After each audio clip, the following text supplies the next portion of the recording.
All right, we're back. We're back in the basement. We're back in the, in 1985 here, hanging out with Troy Brewer. We're going to take this podcast episode all over the place. You've probably seen some reels around Instagram, Troy talking about all the weird stuff, and we're going to get into the weird stuff today, whether it's rescuing kids around the world, prophecy, numbers, my favorite. I was a great math student. Yeah, you were as a rec major. You're a great math guy. Or Nephilim conversations, which seem to do really well these days. And people are always digging into these ancient topics, trying to figure out how do we think about this in a modern context. So welcome to the show, wow. Troy Brewer.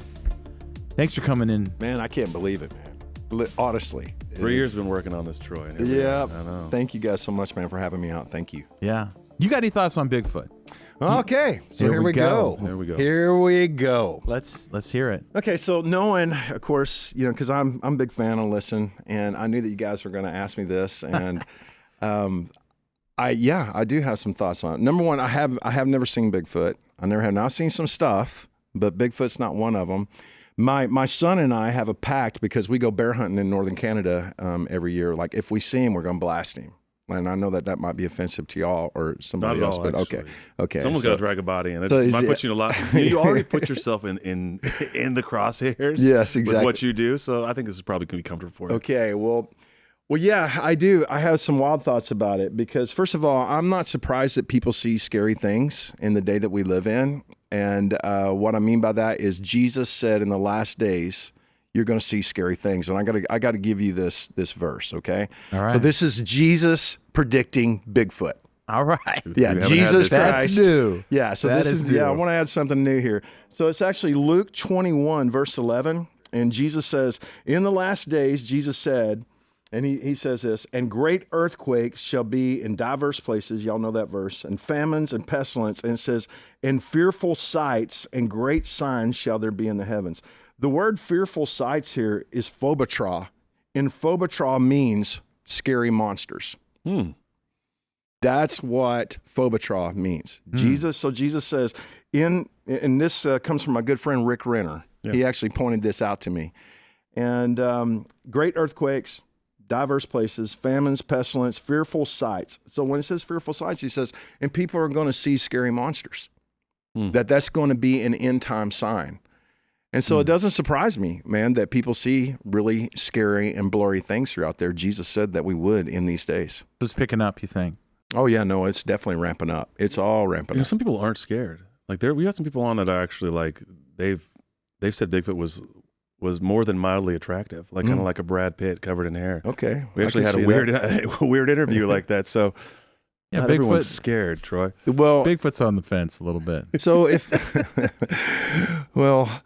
the thing is, man, when it comes to things that are Nephilim, that they tend to be extremely beautiful as well. In other words, I should say beautiful, but really attractive, that there's something about them that you just go, whoa, that's so cool. It's so awesome because they're godlike. Yeah.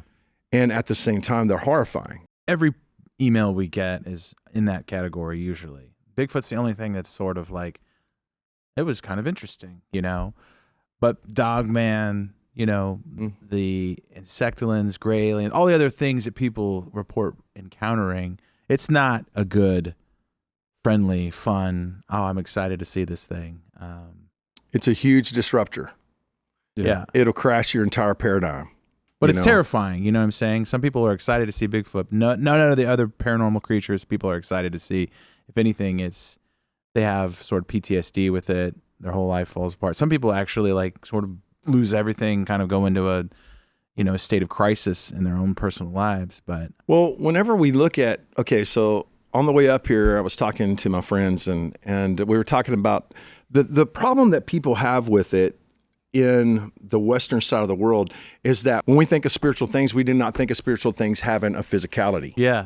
And that's a problem because when we think of spiritual things, we think of a poof. Everything's got to be a poof.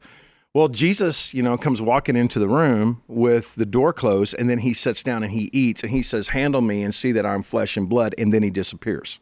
Yeah. Okay, so what is that?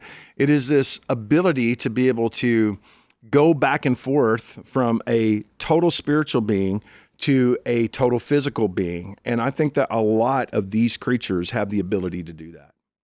So if I'm looking at, so if we're going to go the Nephilim route, if we're gonna think, okay, this has got to have some kind of Nephilim route to it. Okay, let's just look at the different species.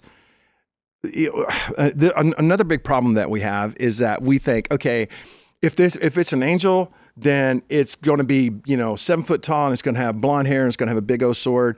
And if it's not an angel, then it has to be a demon. And again, those are Western ideas of just how we kind of wrapped our head around this, but it's not biblical. Just within the Bible canon, you can find all these different species in the realm of what you and I would call angels. And so messenger class angels, you guys know those, right? Yeah. Okay, you got warring angels, you got cherubim, which cherubim are all about sacred space. Okay, so they're like sacred space angels.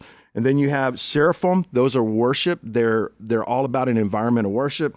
Then you have archangels, that of course is they're taking leadership roles, right? So it talks about that. Then you have guardian angels, you have judgment angels. And 2 Kings 19, where one angel shows up, kills 185,000 Assyrians.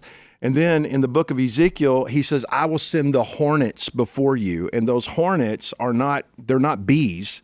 They're they're judgment angels. They're warring judgment angels. And the Lord calls them hornets. So that's a whole nother, like the murder hornets, the real ones. Yeah, the real ones, buddy. Yeah. Murder hornets. And then you got throne angels, or those are called living creatures, or Zoe, that are within the Bible.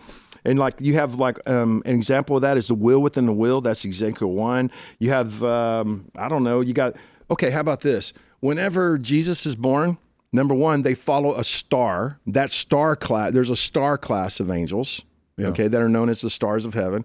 But then, and that's a year and a half or so after Jesus was born, where they find the toddler inside the house. But before that, whenever they were in the shepherd's field, the Bible says that these angels showed up as the hosts of heaven. Well, those are constellations. So there's constellation class angels as well, which is that's really interesting, because when you think about that, there's all these weird stuff in ufology where people talk about the creatures from the Pleiades and the Pleiadians, and you have these different and I always kind of push that aside and get these people are kind of wacky because they're saying they're getting kidnapped or abducted and taken to these alien places that are in the constellations. And I hadn't really thought about the idea.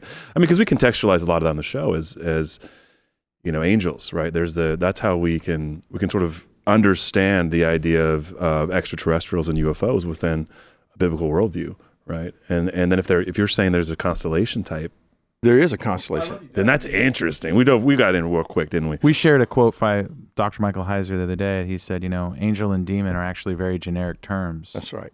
And as you've gone into it, there's not a lot in the Bible, though, about these things. It seems like there was a pre-knowledge before, and the biblical writers knew what they're talking about. And just kind of started scribbling it down, like, oh, yeah, the angels, blah, blah, blah. And we don't have, the book of angels. We don't have any of that. So we don't have the origin story. And then we're left to make up and fill the holes. And Christians do that a lot. They fill the holes to try to explain these things. And we're constantly fighting back on that, saying, no, this thing is its own thing. It's its own thing. And that's fine. Why can't it just be its own thing? It doesn't have to be lumped into this category or that category. So yeah, in the book of Daniel, it actually says, seal these things up until the end time. And so in these last days, when the seals are being broken and all this knowledge is coming back to us. Mm-hmm. Yeah. And that's another end time quality, So getting back to the constellation, and the whole thing and that being attached to, because, okay, so how God Almighty made the universe, he placed, the Bible says in, Genesis 1:14, it says that on the fourth day he created the sun and the moon and the stars, placed them in the firmament for signs, seasons, days, and years. So the first reason why, whenever you look at, say, Orion, it only looks like Orion to us. If you were in any other solar system, it wouldn't look like Orion. But the first reason why Orion is where it's at is as a sign to us. It's not the second or third or fourth reason. It's the first reason. And again, that's the 14th verse of our Bible. He created them for signs. Okay, so if I'm looking at those, and if there are 88 constellations in the heavens, and there's 88 constellations, same as a piano, right? There's 88 constellations, and then there's 12 that the sun passes through.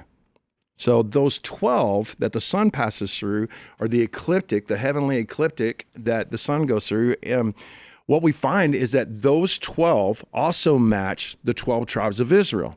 So what is that supposed to do? That means that within I don't know. Have you guys ever heard anything like that? That they match the 12 tribes of Israel? We've talked about the ages of the zodiac and how you have we are actually coming to the end of an age. We've talked a bit about the clock, right? Yes. It's age to age, and we are coming to the end of which is Jesus spoke about that, right? Okay, so whenever Moses made his tabernacle in the wilderness, the Bible specifically says that he put 3 tribes to the north, 3 tribes to the east, 3 tribes to the south, and 3 tribes to the west.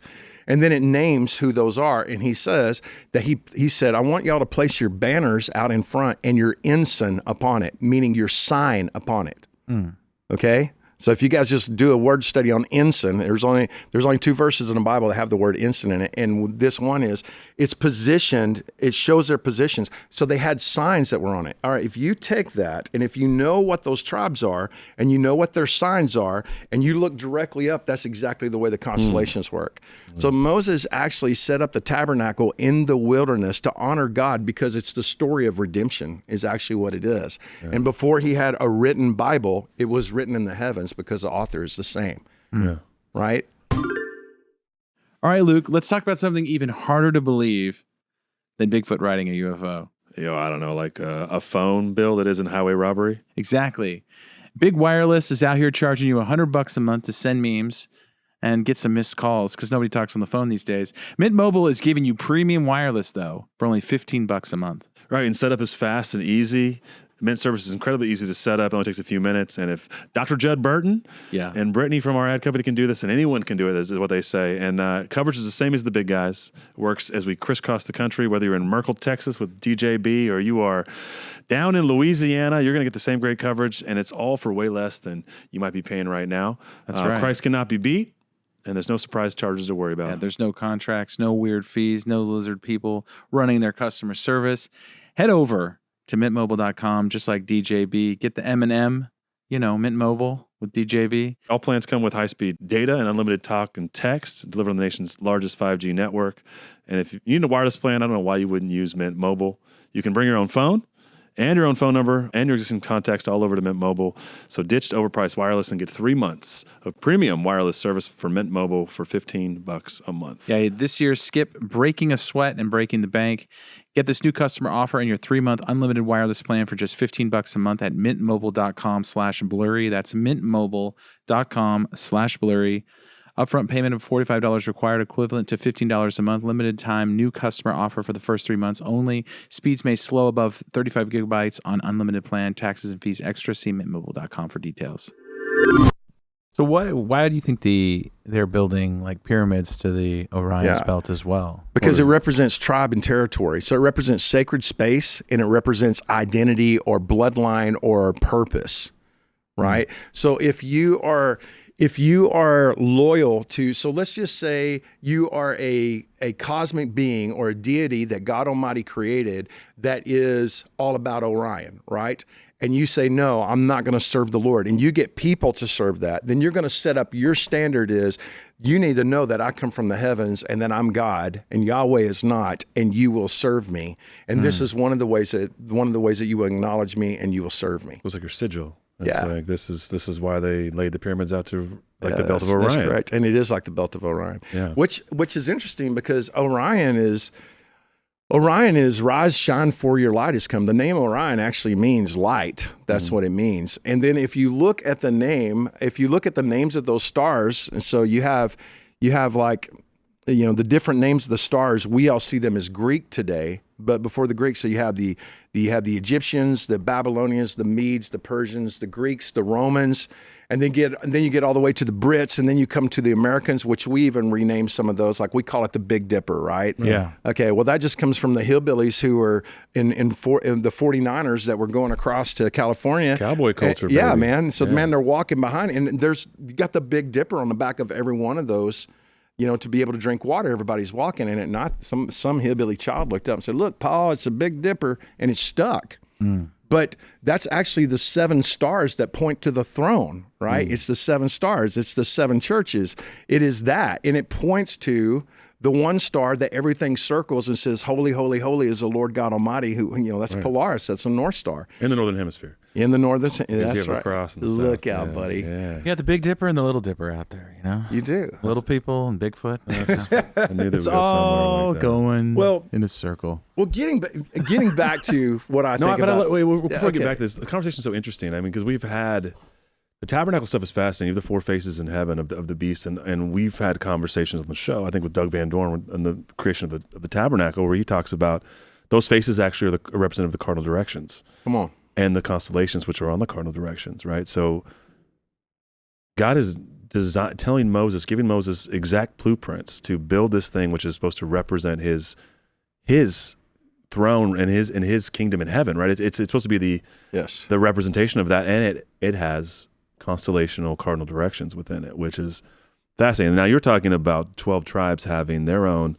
Yeah. And it's interesting. I was actually having this thought the other night, Troy. It was like, for millennia, man has spent their nights watching the stars. And yet I think in this time, I mean, we spend our nights watching Netflix or whatever it is. We spend very little time, but that was the thing to track the heavens. And the ancients had insane, like really insanely detailed and technologically advanced specific tracking where they knew all that. They knew not only the ages, but where things were going to go. And they predicted cataclysms based upon that and a number of other things. And it's just funny that I think it seems foreign to most people sitting here in the West. These things are even were part of, and this back to Heiser, it's part of this requisite cultural knowledge that existed. And he said the Bible was written for us, but not to us, right? And I feel like this is all missed by so many. Okay, well, all right. I wouldn't plan on going this route, and I know that y'all weren't either, but I mean, you guys have got to know this. And so the stars themselves, every single one of them has an ancient name, and the original names are ancient Arabic and Hebrew. Okay, and the Bible says twice that God is the one who names the stars. So if you look up the names, if you know what the constellation represents, okay, that's the theme. And then if you look up the names of the stars, it's just like reading the Bible. You're like, what are you talking about? Like, that's not biblical. It is. What did God talk? Where did God take Abraham out to show him his plan of redemption and what the future would be? He showed him. He said, I want to show you the stars. Let's have a talk and let's go look at the stars. And so before it was written in a book form, which is no longer being written in a book form, it's being written in heart form now. We are now the books that God Almighty is writing in. And someday these books will be opened. Amen. We'll stand before the throne and the books will be open. And we're all living epistles now. But before it was in heart form and before it was in book form, it was in star form. That was what it was. And then, as Romans 1 says, but when they knew God, they glorified him not as God, neither were they thankful, but they became vain in their imaginations, and professing themselves to be wise, they became fools.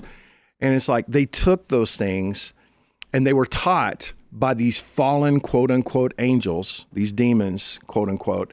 They were taught to take those things and to worship them so that they would have a leg up on their own enemies.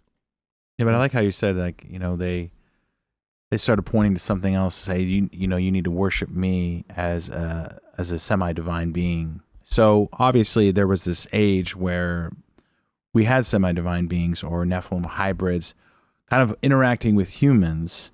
That's kind of been washed from like modern history. But you've had interactions with those, you've seen them, and the debate rages on in Christian circles whether this is even a part of the Genesis 6 narrative, is like humans and angelic beings kind of coming together. Yeah, most of the church until very recently has been very ignorant of the seed war. Yeah. And now it's like a thing. Because again, man, the scroll has been released again. And if you look at the 12 constellations, do you know what the first one is? It's Virgo the Virgin. It's a virgin that has a seed within her. So it starts at Genesis 3:15, same as in our Bible. And then it goes from there. The next one is the scales. Okay, so he's going to be a redeemer. The next one after that is the scorpion, so he's going to lay down his life. The next one after that, he raises up from the dead. The next one after that, out of his body, he produces another body. And next one after that, Aquarius, he pours out his Holy Spirit upon that. And then it ends at Leo, the lion of the tribe of Judah, coming back and ruling and reigning forever. Wow. So it begins in Genesis, the story in the heavens does, and it ends in the book of Revelation. And it's all about, through this seed war, I'm going to overcome, and I'm taking you guys with me. Yeah. And so there's this kind of ignorance of the actual seed war of, it's impossible for a virgin to have a seed within her. Right. And yet there it is within the heavens. And so it is in Genesis 3:15, the first of the 400 messianic promises in the Old Testament. So you feel like all the angelic beings are, it's all one story. They're just trying to create offshoots of that story. And, whereas you look at the ancient aliens crowd, they all tend to think that there's these other creation stories that were around before, Genesis. Oh, the Sumerians had it right, or whatever. But it seems as though that they all know who their dad is, where they come from, and they can't really create a good narrative. They just sort of twist the narrative that they know to be true. Yeah, because if you get into the true heavenly story, Jesus is the hero. And that's what they don't want. Right. So if you actually understand the plan of redemption that begins there and it ends there, Jesus is the conquering hero of every single one of those things. Yeah. And that's what they want to keep from us. Like the serpent, right? Like the Enuma Elish, right? You have the serpent is the creator God. Come on. And it's just... But it's a language that we don't understand. I mean, it's right. When you read the Bible and you kind of get into some of the weirder stuff, I mean, a modern person doesn't know what to do with any of this. And obviously a modern Baptist church is going to be like star signs, stars, new that's age. all the devil. Yeah. Numbers. Yeah. It's all the devil. Even we were talking about different species of angels. Do you know that there's an angel in the Bible that most people don't know about, that his job is to count everything? Have you guys ever heard the this? accountant angel. Sounds terrible. Sounds like Office Space. What is it? Milton in the basement? Like someone took my stapler? Yeah, exactly. Well, his name is Palmoni, Palmoni, and I would encourage all the viewers just to look that up, Palmoni. And it's the Hebrew word that is found in Daniel chapter 8. And the King James boys hated this idea because the Catholics had been worshiping angels. The King James boys were, of course, the Church of England, and they were like, no, we don't want to have any additional names of angels in there. So they just call it the one. That's so weak and so pathetic. Yeah. Okay, do you know what the name Palmoni means? It means the wonderful numberer of secrets. Kind of an awesome name. It's a great name. So sounds like a band as well. So he's the number of secrets. So everything in heaven is weighed, it's measured, it's counted, and it's all supposed to glorify Jesus. All of it is. So if you have a deity that comes in and says, I'm going to tell you about numbers, I'm going to give you this ancient knowledge, and I'm going to send you down this path, the path is to keep you from seeing Jesus. Yeah. That's what the whole path is about. Yeah, it's like your favorite movie, National Treasure, Luke. Or Rain Man, where he sees the numbers. I like that one too. Yeah. But that's how the Bible is written. Nick Cage does make horribly good movies. It feels like the Bible has this code, this prophecy written into it, and a lot of Christians are just afraid, or they're like me, they're not math people, and it just comes back to the Gospels. That's all we need to think about. That's all we need to know. But then you have an interaction with something, you see something. Other Christians are like trying to explain the abduction phenomena or the Bigfoot, all these things. And there's this whole group of, on either side, modern academia that won't accept it. And then you have this whole space of spiritual Christian people who won't accept it either until you have your own personal experience. And then you need an answer. And then you need an explanation. And then you start going down these rabbit holes of and it's just weirder and weirder and weirder. And that's why we bring you here. Wow. Thank you. What an introduction. Give us some answers to the weird, because the amount of creatures that, describe angels in the Bible, that's the kind of stuff that we get emailed. I saw this hat man in my room, or, just like bizarre things that Christians what is that? Is that an entity? Is that a specific hybrid of some kind? Or is it just a spirit? It just gets weirder and harder to classify these things. I heard my friend Dave Bryan, who I'm good friends with him. I love him, Dave. Yeah, and he's awesome. He's a wild man. He is a wild man. He said he's going to meet with Bigfoot on top of Mount Shasta at one point. I don't think it's happened yet either. But. And I had never heard of him until I heard y'all's show on him. Okay. And that was the first time, and I was like, I got to look this dude up. And now we're real good friends. But I heard him say on y'all's broadcast that it is estimated that there are 50 million species of, kingdom, file, and class order, family, genus, and species, right? That there's estimated 50 up on this planet. We've only discovered about 15 million because we don't know the depths of the oceans. We don't know, the bugs in the Amazon. And imagine how many species there are of things fallen and unfallen. Holy is just like in the book of Daniel where it talks about, I saw a holy watcher come down. Okay, that refers to the watcher class angels, right? He says, come down, and he laid an axe at the tree. So he's cutting down all these ancient giant trees that were portals, right? You guys know about that. Yeah. And so that's hotly debated. But it's in the Bible. So like Devil's Tower in Wyoming, a lot of people believe no that. doubt in my mind. There's no doubt in my mind that that's a tree stump. And you can call me nuts all you want. And me and Schwartz have been up there. In fact, all four of us have been Troy up there. brought his entourage, so people listening. And they're like, well, you see, you got these hexagonal. Okay, well, I was just in Ireland here just a few months ago. Did you go to the Giant's Causeway? And so is that? Yeah. So I went to Giant's. That's the homeland for us It also Irish has boys. the hexagon rocks there. Yes. And so it's the same thing there. And they say, no, that's not the bark of a tree. That's some kind of hexagon. Okay. With these ancient portals that have now become fossilized, and I know about fossilized things. I'm from Glen Rose, Texas. There we go. Right, here we go. go. We're going to get into that. Let's go. And that's where this brother lives. We need a 7-hour episode, And, really. We have blurry these time. things turn into these hexagon structures. And they do what Christians do when they don't know how to. They just make something up. Yeah. They just make something up, and then they expect you to believe it because they're 50-pound heads and they're smart when you're obviously looking at a tree. Well, Troy, I like that because people will say there's those giant spheres all over in certain places. There's a bunch in Antarctica. There's some in Brazil, and they look like just perfectly round, stones. And they're like, how do they make all these? They're all over the place. It looks like a giant seed. And where would a giant seed come from? A giant tree or bush or something like that. So I'm a big oak ball. Is that what you're saying? It's basically just like a seed Giant that would fall from acorn. a tree. Yeah, giant acorn. But it's Portal, dude. We didn't even get into that. Yeah. Talk about why is that a portal? Let's talk about that. Yeah. Real quickly. You said these trees are portals. Yeah, it's the fable for it is Jack and the Beanstalk. Right. Yeah, exactly. That's the fable, right? And the whole thing is about you have to lay the axe to the tree, which is what the book of Daniel describes when it's Nebuchadnezzar's dream. Yeah. So that you can keep the giant from coming from one place to another Oh, place, I see. Okay. right? So the giants came back through the trees. Yeah, well, They climbed down them. Well, so at least they're metaphorically, trees, but yeah. they're not just trees. They're sacred space. They're spiritual places where you can move from one place to another place. And the Word of God describes it as all the animals lived under it, and all the birds lived in it. And it just gives this like metaphorical. Avatar. Yeah, it is very much Avatar. And he stole that. It's very much so. Yeah, man. Whenever you look at that place, there's no doubt in my mind that was a tree. But I got a couple of those in my yard I need removed, Like, I know exactly what I'm looking at, I've got like 10 that need to be removed. Let's not talk about trees. Dads and tree stumps. But yeah, it definitely looks like a tree stump to me. And So- I've always thought that. And since also we started too, the whenever show. God curses something or when something is cursed, it tends to turn to stone. And that principle is all the way through the Word of God. And so I think that a lot of these giants were actually turned to stone as well, as were these ancient trees once they were cut down. It didn't take millions and millions and millions of years for that to happen. It could actually happen instantly.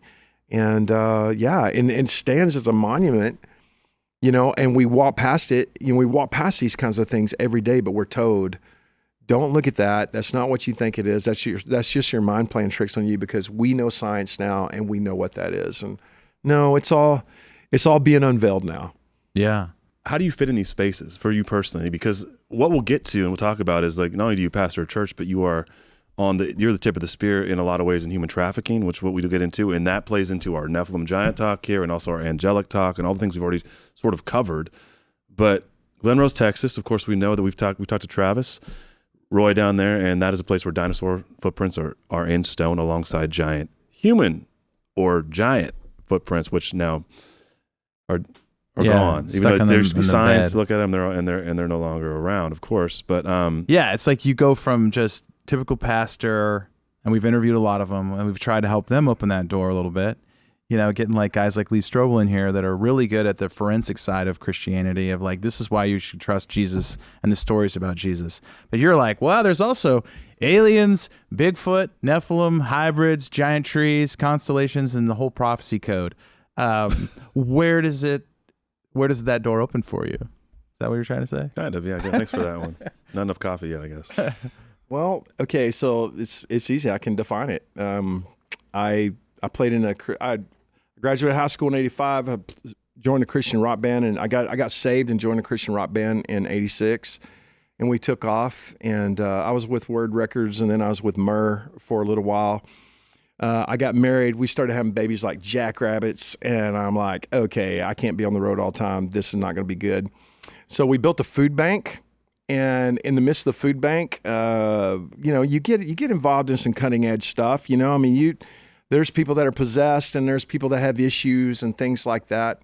But from building that food bank, we started building food banks all over the world, and I just have a knack for building food banks. And I got hooked up with Pat Robertson from the 700 Club. He trusted me with millions and millions and millions of pounds of food through Operation Blessing. And I just started building food banks all over the world. And it was in the context of building food banks that I was in Costa Rica. We just built a food bank. We were doing a lot of work in trash dumps all over the world, feeding people and doing that sort of thing. And I came across this woman. She had these two beautiful little Nicaraguan refugee children, and they were beautiful little girls, about 9 years old or so.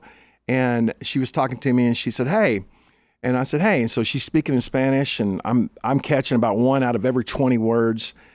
And then I finally understood what she was saying. She was asking me if I wanted to buy those two little girls, and then she told me, "You can make a movie." Wow. And then they're just hobbits, they're little sticks. They're skinny, they're hungry, they're hurting. And I saw that, and I was like, yeah, I'll buy them right now. How much? Just this calm came on me. At first, I just wanted to, I wanted to be like a cartoon and just jump in 20 different places at one time, because I was a middle-aged white guy that fit the profile of a sexual tourist stomping around in a really bad part of town. So she assumed that was what I was. And right as I started to panic, right as I started to freak out, just a calm came upon me, and it was just the Lord. Just a perfect calm came upon me, and I went, "Oh yeah, I'll buy them right now. How much?" And she said $120 for both of them. I reached in my billfold, and I had exactly $120, and that means something to me. I'm talking about to the dollar. That was exactly how much I had, and I was like, man, the Lord put that in my wallet. And 120 in the Bible, all the way through the Bible, is when God shows up and changes everything. That's why there was 120 in the upper room. It took Noah 120 years to build the ark, et cetera, right? It's like when God shows up and changes everything, man, 120 is there. It's number the years too, right? You number those years on man. That's right, buddy. Yeah. And so I bought them. I grabbed them by the hand, went walking across. I went go and find my wife, Leanna, and I said, "Look what I just bought." And we got those two little girls in the car, and they were starving, and they were sick, and they were diseased, and we didn't know what to do with them. So I connected with another guy, and he had a children's home. Make a long story short, we spent the day with them that day. We fed them, we talked to them, we cleaned them, we got them new clothes, and I took them over to this place. And then we just started supporting them. Well, they're in their 40s now. Those two little girls they're in their 40s now, and they've got their kids and they have grandkids now. From there, the next time I was in a trash dump, the next time I was there, and which was in Matamoros, Mexico, I bet you I come across some kids, man, that need to be bought. And sure enough, I spotted them. Walked over and said, "Hey, is this child for sale?" Yep, bought them. And then another. So then we started having to build infrastructure, and I'm going to tell you how all this got blurry. Okay. Yeah. Oh yeah. So we started building infrastructure, and then we started doing a great work in Uganda. And we've been in Uganda now for 30 years. And then we started doing work in the Amazon. Then we had to build schools. Then I had to start getting gun licenses, and I had to start hiring all these teams of next level guys, for all the security. And I had to start learning how to do that internationally. And then we did a huge work in India, a huge work in Nepal. And here's what I discovered. These girls that I would buy and rescue in Nepal and in India and in Uganda, all over Central America and in Mexico, had been through the same exact ritual abuse.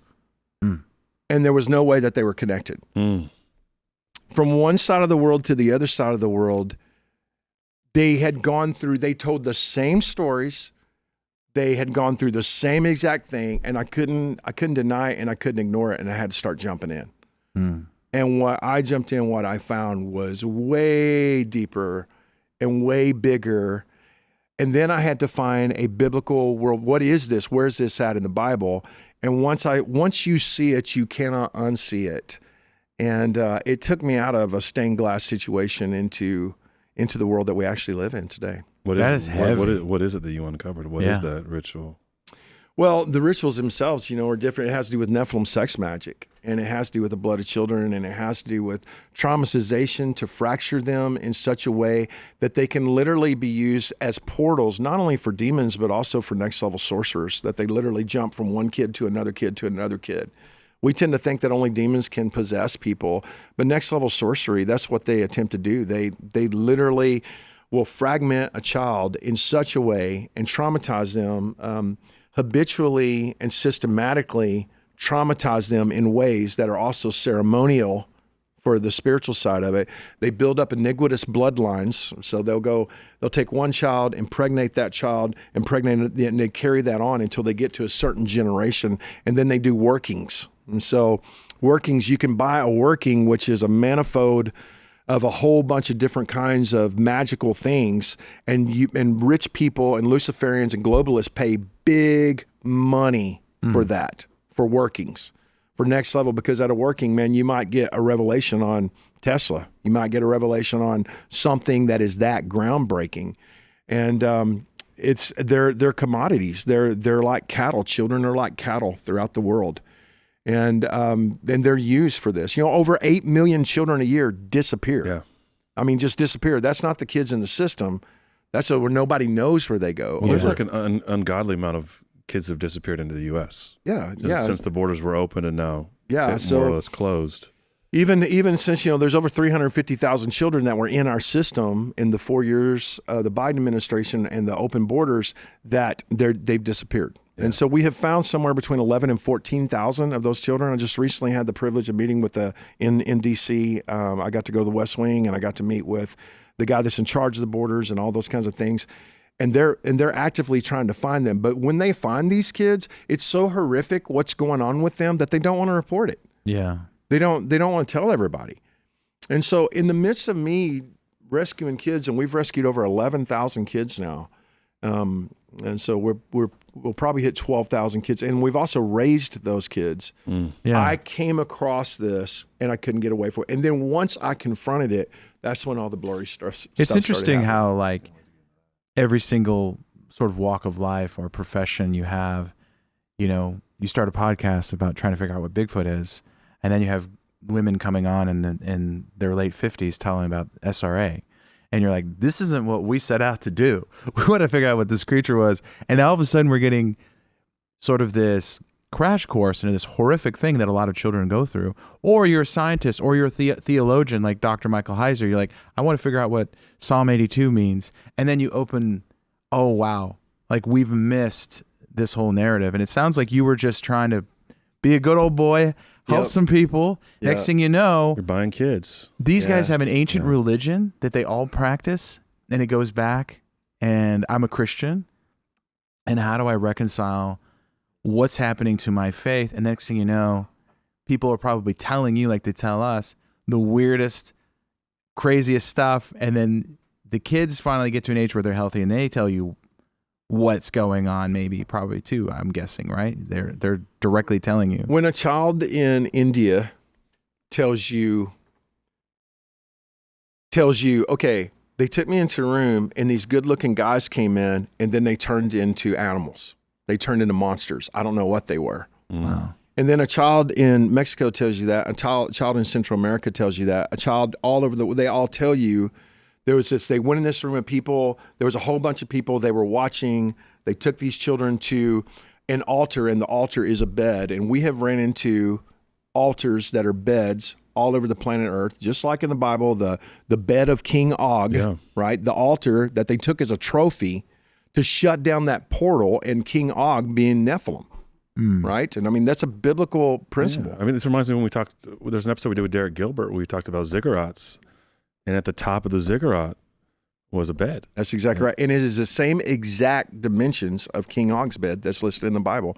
Derek is also a good friend of mine. I So love him. you started to shift. You started to like, what year was that when you started to go, this is strange and wacky? Early 90s, mid 90s. And there's not a lot of Mid-90s. information back then. Yeah, exactly right. Al Gore hadn't even invented the internet. Oh, right. Chuck Missler was just But starting I mean, to talk about Chuck Nephilim Missler. stuff. He's But real the quick, man. I mean, Yeah. people He's will the say man. that's the Skinwalker phenomena, right? So that's cool on the History Channel after midnight, Skinwalker Ranch episodes. But you're taking that to the next level and say, oh, these people turn into these Skinwalker creatures, and we've heard that. Yep. And we don't know what to do with that. We follow that into like, I don't know how to have that conversation yet. Yep. It takes you to have that conversation. and then they show up at your house. Yeah. Okay. Yeah, Go and then ahead. they show up at your house, and then you have all kinds of craziness starts happening, and you got nobody in the early 90s. You got nobody in the world to talk to about this, and everybody just says, "Well, it's just demonic." Okay, it is demonic. It's demonic in spirit, but the physicality and the next level smart that they have, and the freak out that comes with it was so high level, and so I mean, even in Pentecostal circles, I didn't have anybody in the world to talk to about all this. So here's how we built a circle. We started saying, "Come go with us," and they would go, "What just happened?" And we're like, "Yeah." And this is before we discovered Michael Hauser. This is before, obviously, way before you guys. But he's in a theological circle, so he's not out boots on the ground delivering people from these things. So you're saying, just to back up a little bit, there's sorcerers, which are humans practicing witchcraft. Absolutely. And then there are demons using people as well, which are spirits, unclean spirits that are ancient. And those are two different things. And those are two different things. They're jumping from child to child, almost like they just invented that new text communication where you can go from Bluetooth phone to phone to phone. Yeah. You don't need internet anymore to send text messages. That's a new thing that just came out. I think the guy that Jack Dorsey, the Twitter guy, just invented that. But they're doing that on a spiritual plane, jumping from kid to kid to kid. What's the point? What are they trying to do? Are they trying to travel? Are they trying to... They travel. They also, too, so if they send a girl from one place to another place, they can literally portal from where they're at. A lot of people would call that like transcendental meditation, but it's not. It's something like that. It's something like transcendental meditation, but it's not. It's something completely different because they actually own them as territory.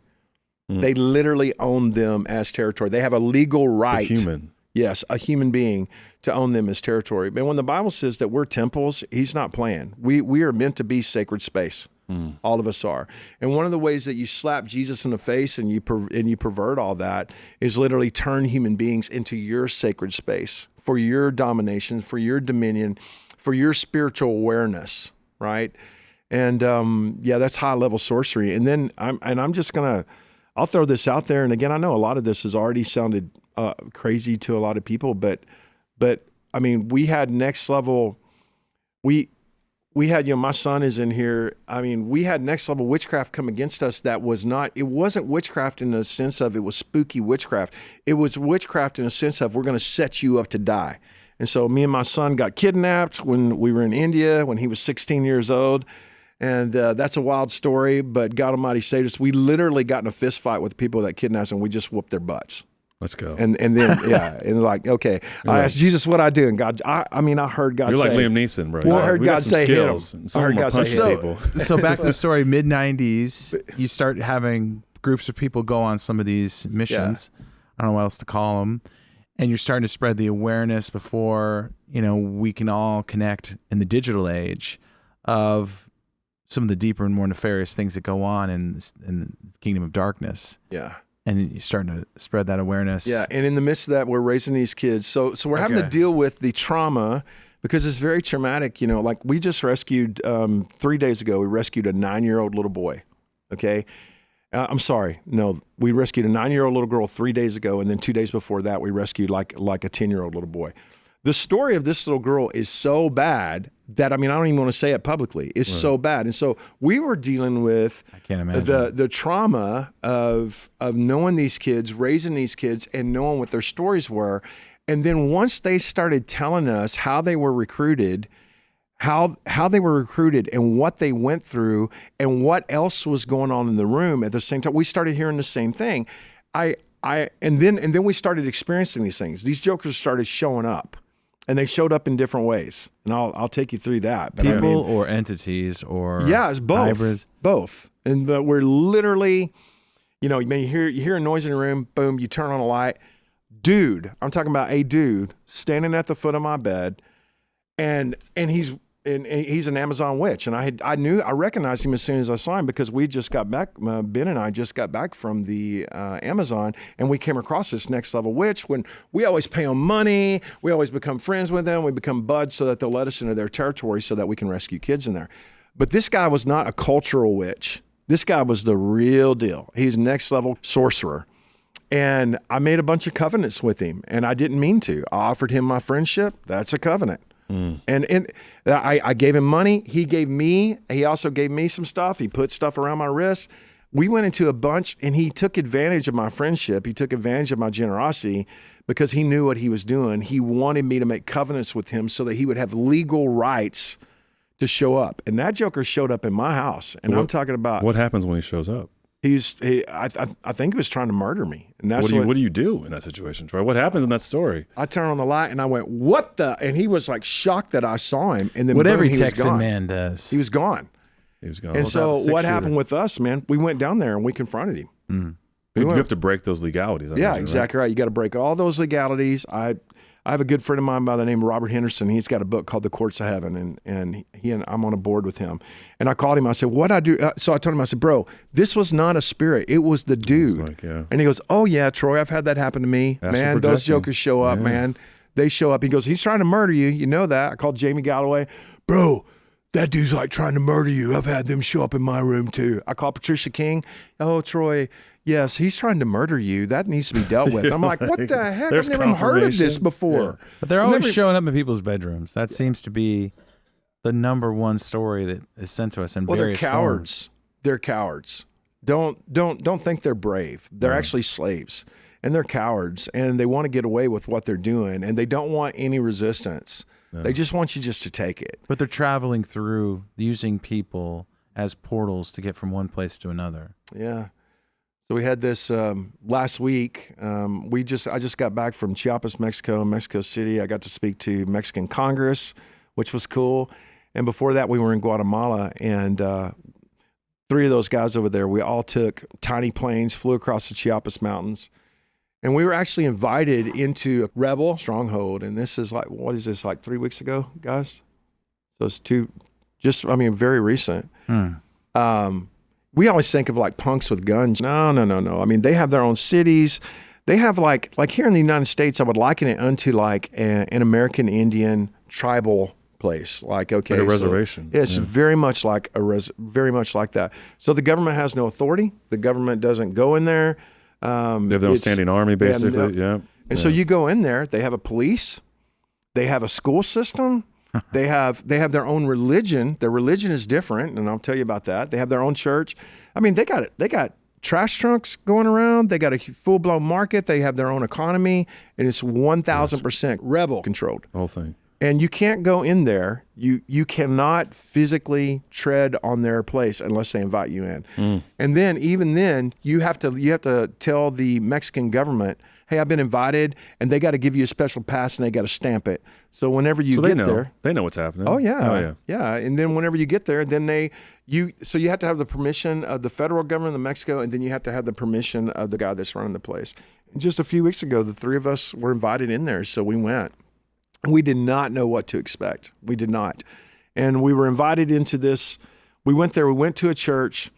Inside this church, there's not a single pew. They do animal sacrifices and witchcraft on the floor. We witnessed the animal sacrifices. There's the 3 of us here.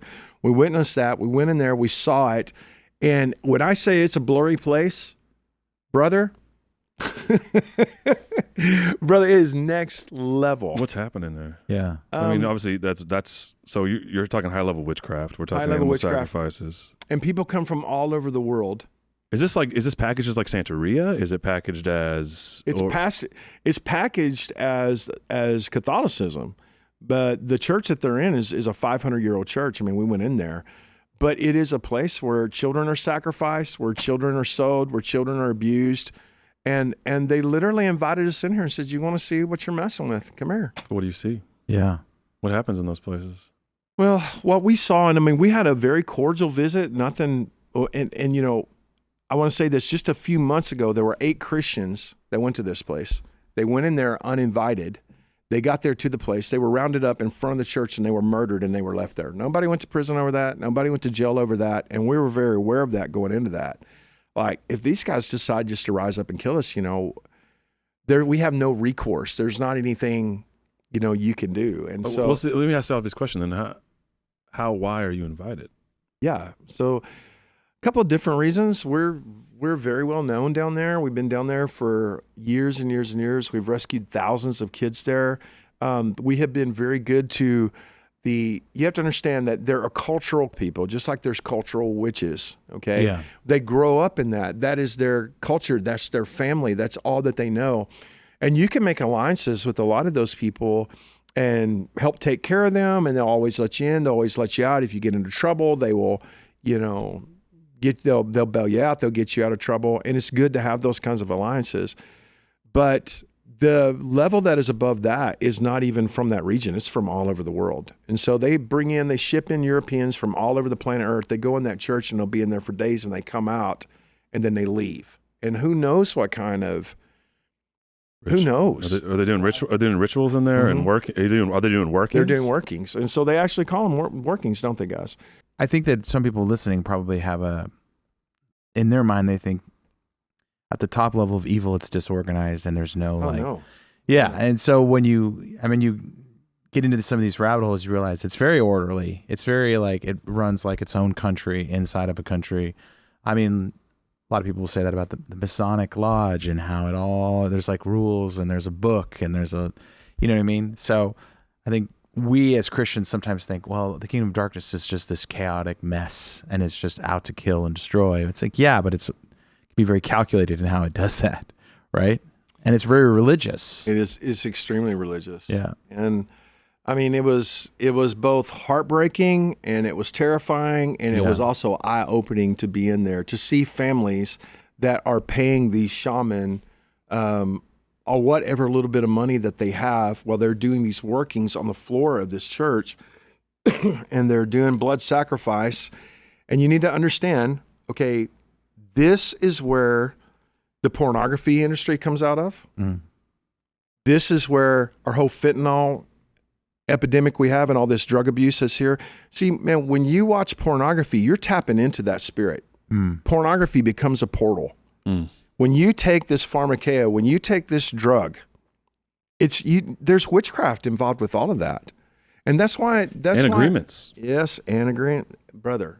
You know, the Word of God says that legally, not only those who commit such atrocities, but those who are entertained by it get judged. Mm. But those who are entertained by it. You know, I promise you, if you're watching pornography, you're funding that because it's all monetized. 2,000%, it's all monetized. It is highly monetized. And if you're watching pornography, you're either watching a crime scene or you're funding a crime scene. Funding trafficking too. Yeah, that's exactly right. Mm. And the track that all pornography takes you down is to abuse children. Mm. Mm. Because you got to keep ramping up and keep ramping up and keep ramping up until finally you get to kids. So can you explain a working? Because my point of reference for that is Jack Parsons. We talk about the Babylon working, which is probably the famous one. If anyone listens or is in the space, knows about them.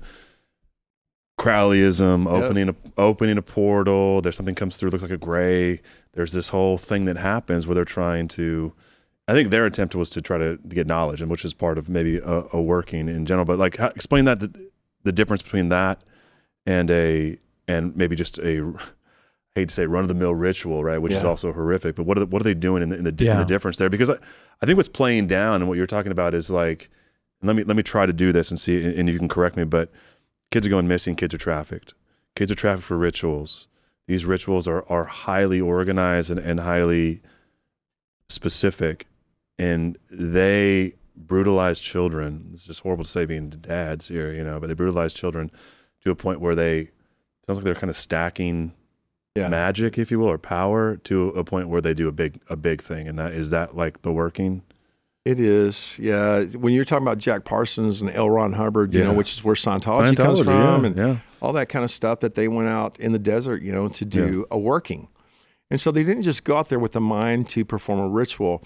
They went out there with the legal right of multiple rituals. And what they were hoping to do was to open, they're literally going after a jailbreak. That's what they're doing. And so the whole principle of the jailbreak is, we can discuss that, but they literally want to open up a portal of hell. You know, it's Nephilim pit magic, okay, which always involves Nephilim sex magic. So there was all kinds of sexual shenanigans that went on out there. I don't know how in the world you could do a working without there being multiple blood, different kinds of blood. And so they stack it up. Instead of cashing in at one level, they stack it up, and they cash in all at one time to make a power play in hopes of opening a portal to let something out that will give them a leg up. Okay, let's talk about that. So when you say, first off, when you say Nephilim, is it Nephilim in knowledge, or is it Nephilim? Are there actually hybrid beings involved in the process? Yeah, that's a great question, man, because it's both. Not everything that is Nephilim is, you know, chimera. Not everything that is Nephilim, like, involves the, you know, it's half human. It's a hybrid between something else and something else and something else that manifests like that. A lot of the Nephilim is actually bloodlines. Okay, so it's about being hidden within a bloodline. Now, how you feed those bloodlines is you build up iniquity in other bloodlines, and you commit sacrifices towards those bloodlines. So how do you commit iniquity? Okay, so you can, like, we know that the Word of God says that the iniquity of the fathers will be passed down to the fourth generation, right? So that's a biblical principle. Iniquity is a really big deal. And iniquity is not a transgression. So we know that he was bruised. So he was bruised for our iniquities. Jesus bled on the inside for our inside sin, and he was wounded for our transgressions. So he bled on the outside for how we transgress. Those are two different blood principles. Transgression is one kind of sin. Iniquity is another kind of sin. And man, they love to bank upon iniquity. So they build it. They do it on purpose. They'll take one generation and they will defile a human being in such a way and have them commit atrocities. And then they give birth. From the moment that child is born, they do the same exact thing. They grow up that child in the system, and then they have them, and they're waiting for an iniquitous power play. When you say they, this is kind of Nate's question. Like, this sort of systematic abuse has to be highly organized. So, yeah. So what do you do whenever you rescue a kid in Nepal that is a white girl? She's got blonde hair and blue eyes, and she's from South Africa, and her name begins with L. And then you rescue another kid in Uganda that is also a white girl. And what is a white girl from South Africa being among these kids? And her name begins with L. And then you rescue another kid in Cambodia, and then you rescue several in Central America, and they are all kids from South Africa, and their names begin with L. Okay, you either connect those dots or you ignore it. Yeah. And you go, what are these kids doing in these porno rings? What are they doing? And what is that all about? So there is actually a woman that goes to our church. Her name is El San, and she is also from South Africa. And Doug Riggs actually walked her through being deprogrammed. You guys actually knew Doug Riggs. Yeah, we had Doug on the show. Yeah. And it's like, what is that? All these people from South Africa. Okay, those people are bred to be in performance and to be subjugated to this ritual abuse. And then some of them rise up out of it and they're still in it, but become like these next level phenoms. And it's like, I mean, can you guys I can think of a couple of other people's names that begins with L, and they're from South Africa. Yeah. Uh-huh. Well, it's funny, Stranger Things, a girl's name. Yeah, and her name is Elle, yeah, right? And she has this I even think about, we had that episode with Dr. Laura Sanger. Yeah. And she's from South Africa. And they just call her Elle, and she's from South Africa. I want to tell you, I was driving down the road with Ben when I heard that. I nearly wrecked. It was the first time I had ever heard of anybody else. We kept coming across them all over the world. And Troy, that stuff is like, I mean, for the normal person, let alone the normal Christian who has even somewhat of a supernatural worldview, right? Because as Christians we do, wherever that lands, this stuff is so very hard to still believe in some ways. I mean, it's hard for us. It's hard sometimes to be like, man, it's the dark is so dark that it feels like you kind of have this cognitive dissonance where you're just like, okay, but I believe that, but getting there is a whole nother thing to be like, yeah, that's 100% happened. It's like, wow. I mean, our show, I feel like we started in some of these weeds, and then we had to have a lot of talks together of like, I feel like there's this truth that's supposed to come out via blurry creatures that isn't sort of what we signed up for. But it was like, you jump in the weeds with Dan Duvall or something. He starts saying, the soul's fractured into 7. And we're just like, whoa, we just asked you about Bigfoot, and now we're over here. And I think that we've tried to bridge the gap between what you do and the average truck driver out there listening to this podcast, driving around going, okay, I'm ready to hear and learn these things. Like the pre-confessionals Tony Merkel driving truck, as he always says. But, but it's so hard to jump down. So we kind of pepper it in here and there. But we're with you. I'm not sure if our listeners are. I think a lot of them are.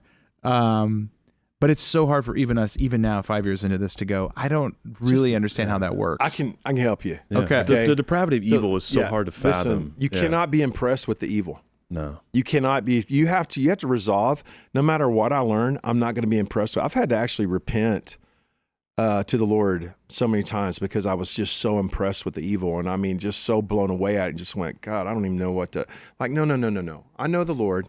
And where sin does abound, grace does much more abound. This has always been going on. Yeah. It's just, I'm just now becoming aware of it. And you answer evil with the goodness of God. Mm-hmm. And I want to, man, dude, we raised these kids. We've raised over 11,000 of these kids. Mm-hmm. And they don't just bounce back. They become rescuers themselves. They become doctors and nurses and lawyers. And, they run and play as kids and they excel. And it's like, that's not a humanitarian effort. That is the goodness of the Lord actually answering this. Yeah.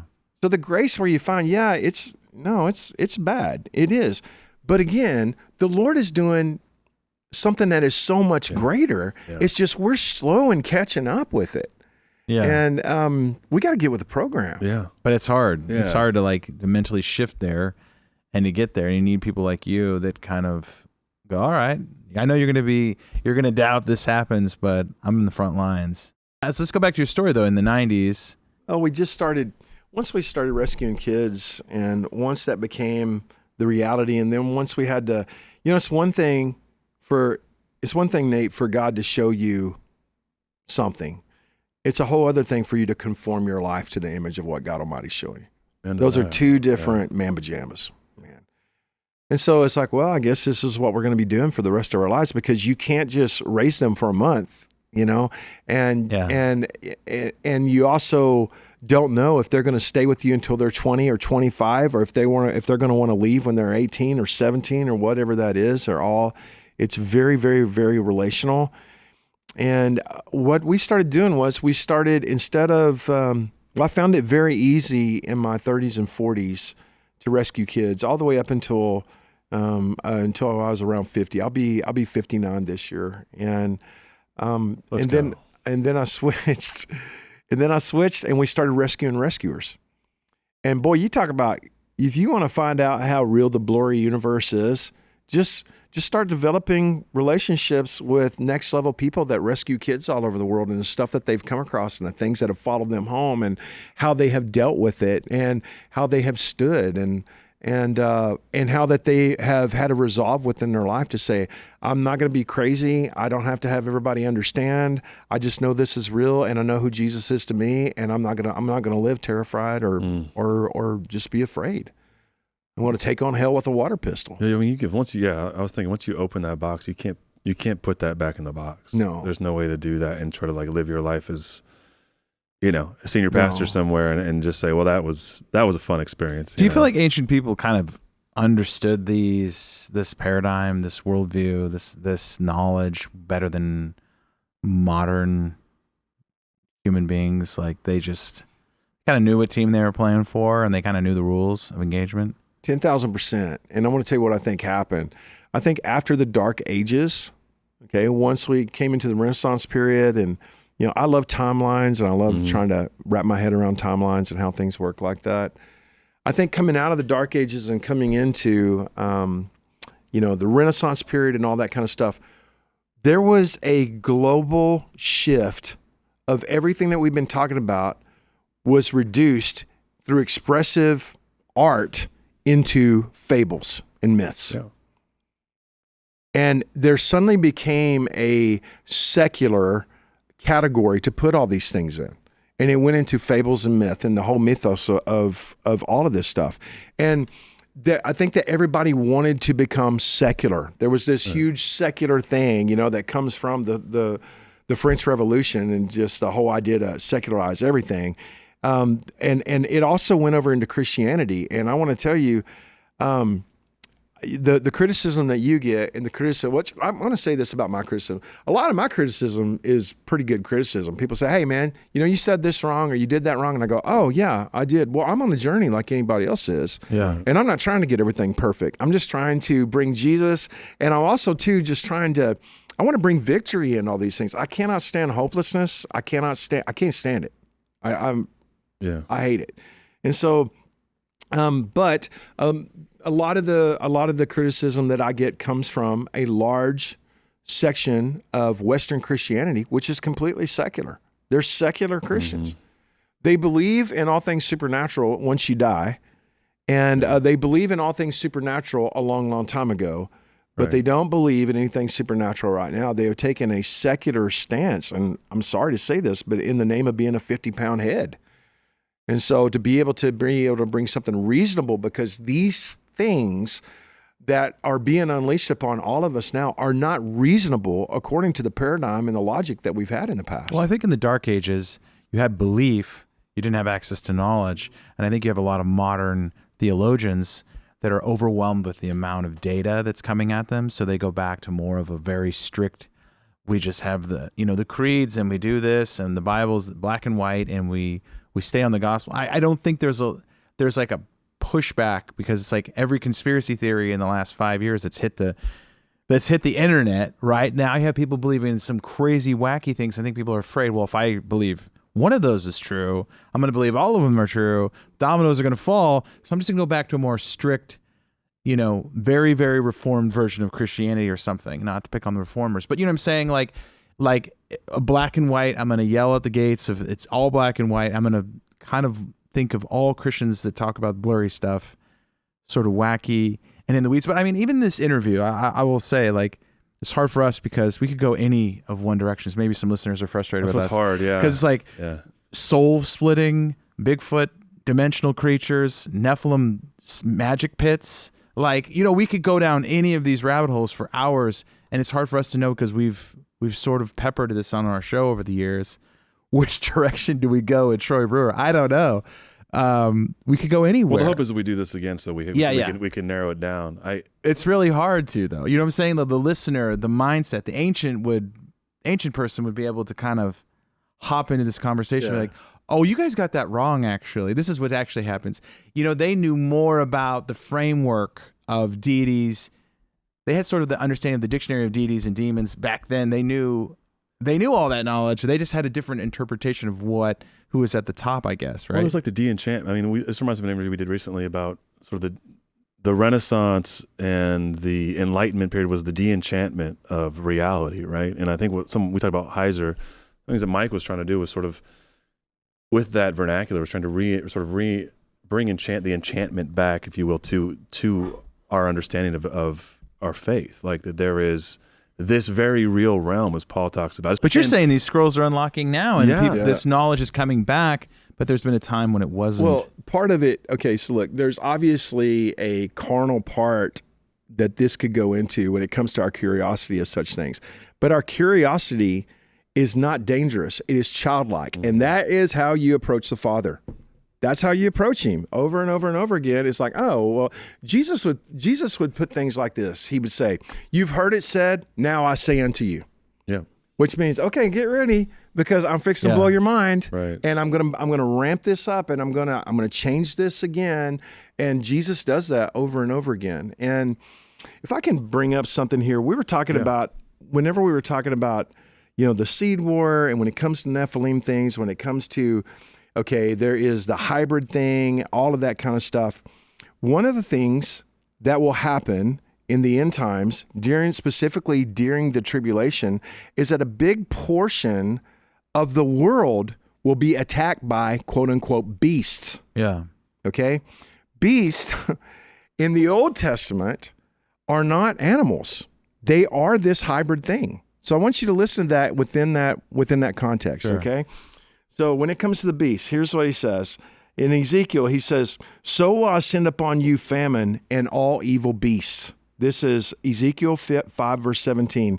"And they shall bereave you, and pestilence and blood shall pass through thee, and I will bring the sword upon you. I, the Lord, have spoken it." One of the judgments that God brings is this beast. Now, when we know that, the mark of the beast, 666, we know that to be the Antichrist, the ultimate hybrid fusion, so much so that they can claim humanity no longer was created by you.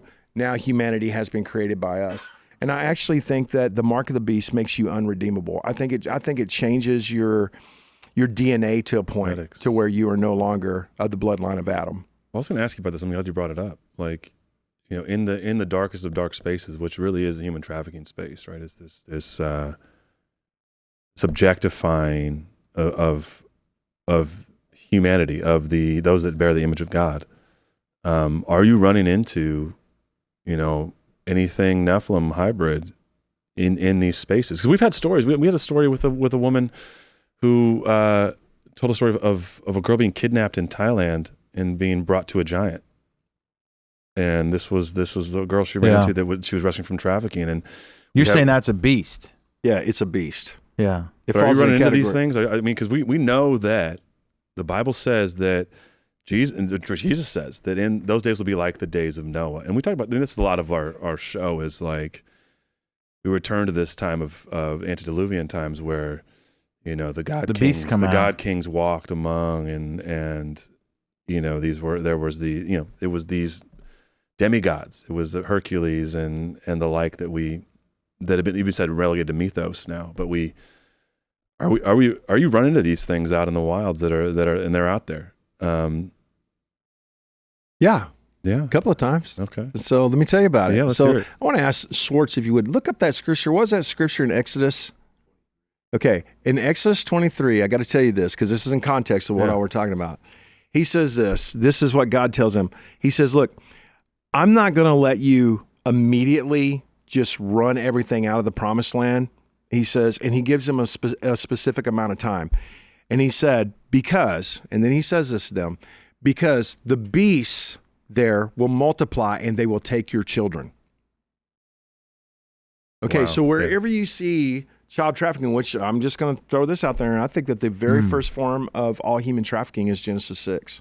They took unto themselves wives. Mm-hmm. When you see these things, when you see a spiritual being, which is created by Yahweh himself, created by Jesus, all things are created by him.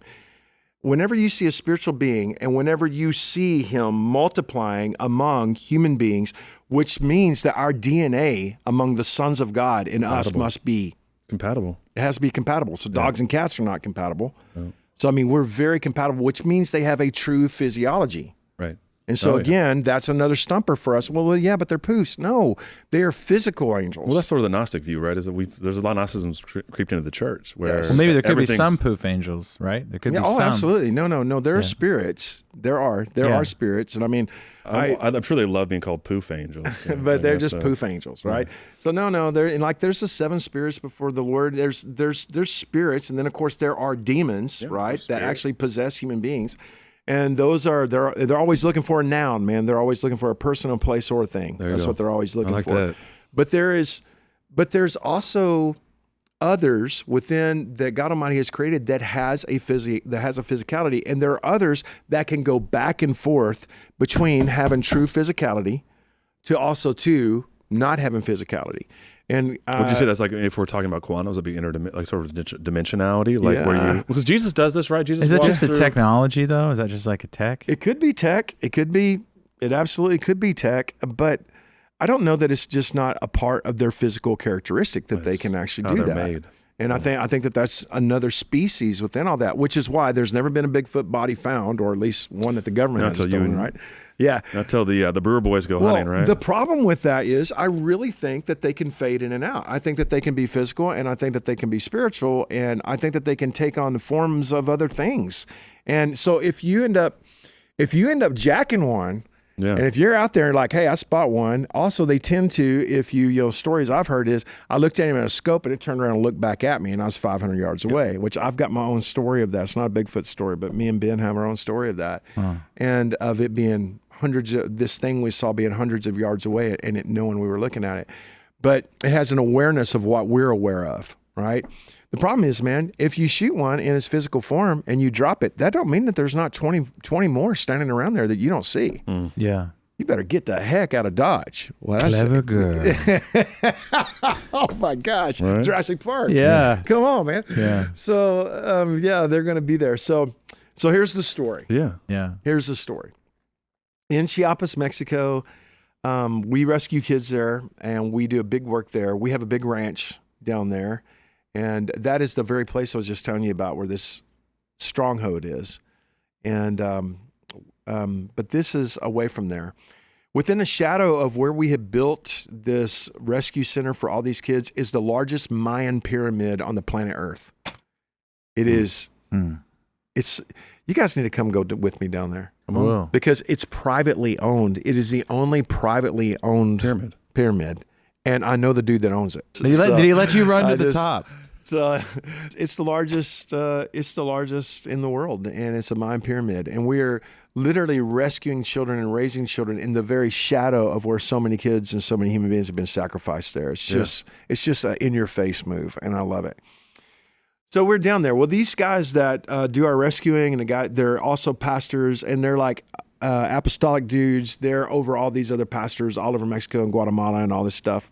They have this mountain, and they call it their prayer mountain. And it's where they go to pray. And it's this beautiful garden, just gorgeous. And we come pulling up there, and there's like, I don't know, I'm going to say maybe 60, 70 people. And they're praying, and they're so happy we're there. And they want us to preach to them, and they want us to share a word with them. And then they want to pray. Okay, well, they don't speak English, and I don't speak Spanish. And so it's, you go through the whole thing of, man, it's a beautiful setting. The Chiapas Mountains are 18,000 feet tall. So they're 4,000 taller than the Rocky Mountains. Right. So they're just massive. And it's a beautiful spot. So I get up there and I preach a little bit, and it's well received. And these people are such precious, beautiful people. And then Ben actually got up. Ben gave a word, and I'm sitting there. So they're like, okay, well, we want to pray for you. Well, when they say they want to pray for you, it's not like a polite American prayer. Right. And they throw down, and you might be there the rest of the day. You might be there 4 hours. You have no idea, because they're all going to pray for you. And then one after another after That's another. awesome. Yeah. And so they literally sit you in a chair, because it's going to be the rest of the day. And so I sit down in this chair, one after another, man, they start praying. Everybody's praying, man. They're getting in the spirit. They're losing their minds.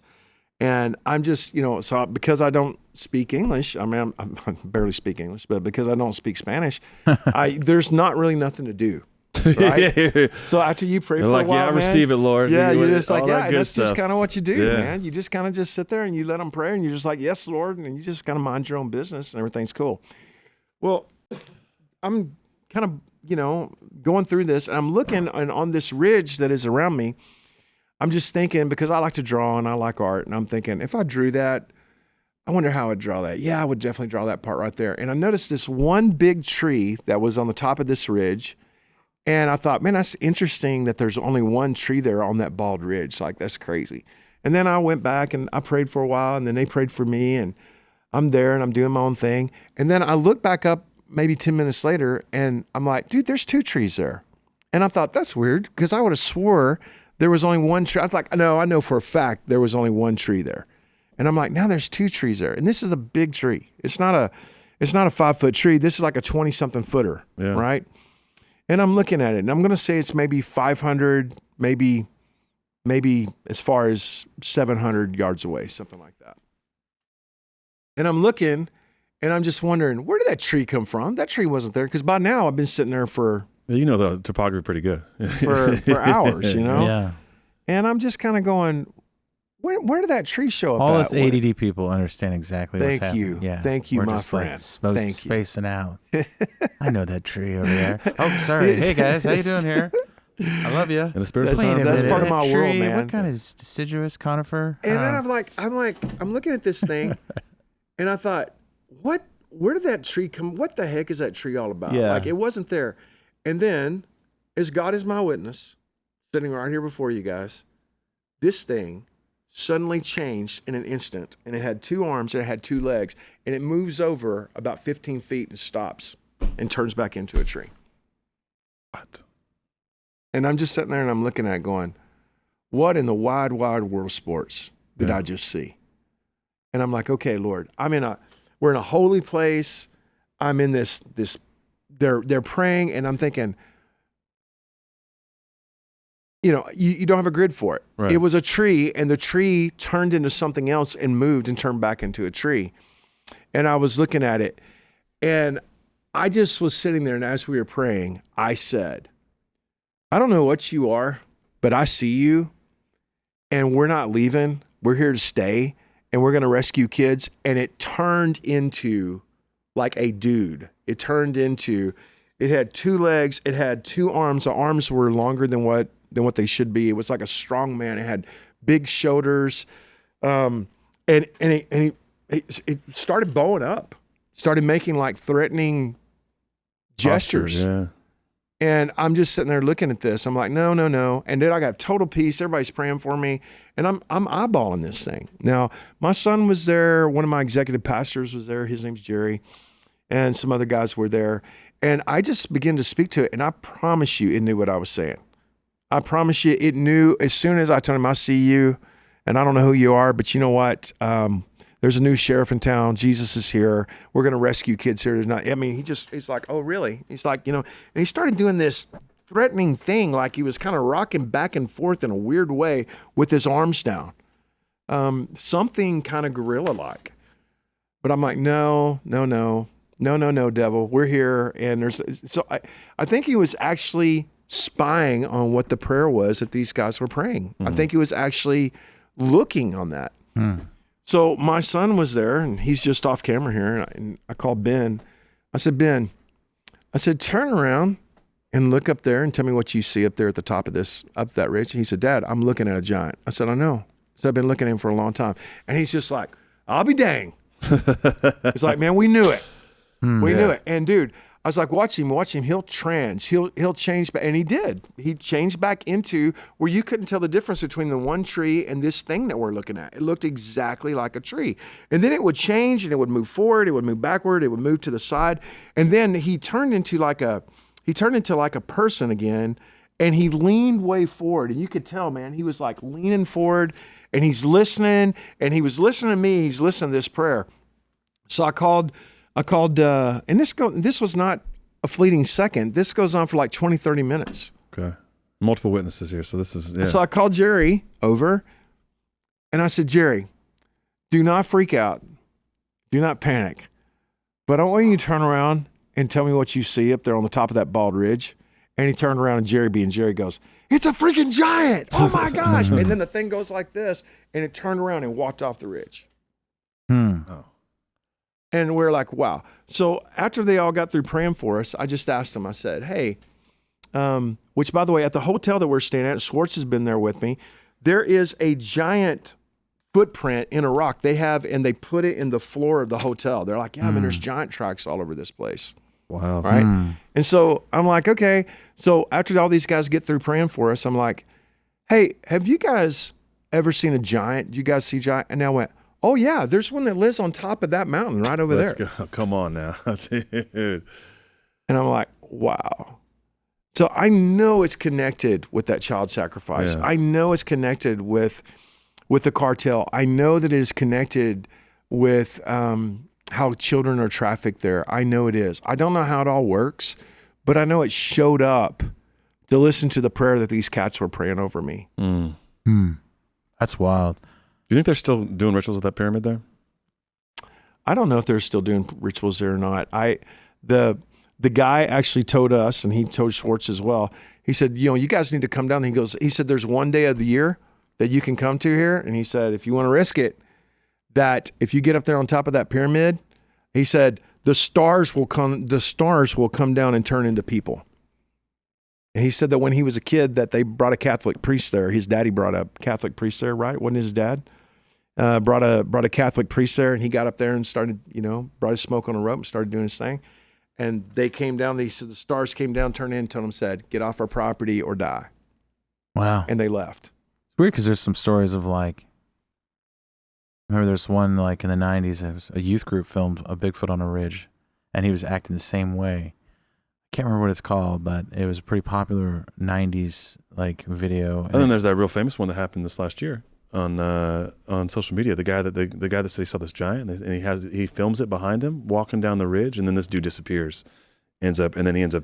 Yeah, there's a couple committing suicide of allegedly. But that one was controversial, but there's always those ones that come out of Mexico where there's like a big being on a ridge, and then it's always like some blurry footage, but definitely that Bigfoot footage was legit, and it was sort of acting angry. Yeah, so. Like it was Bigfoot will say that they kind of sway back and forth. That's exactly what it was. It's like they're pissed because you're in their territory, and they're very territorial. We know with the way they mark everything.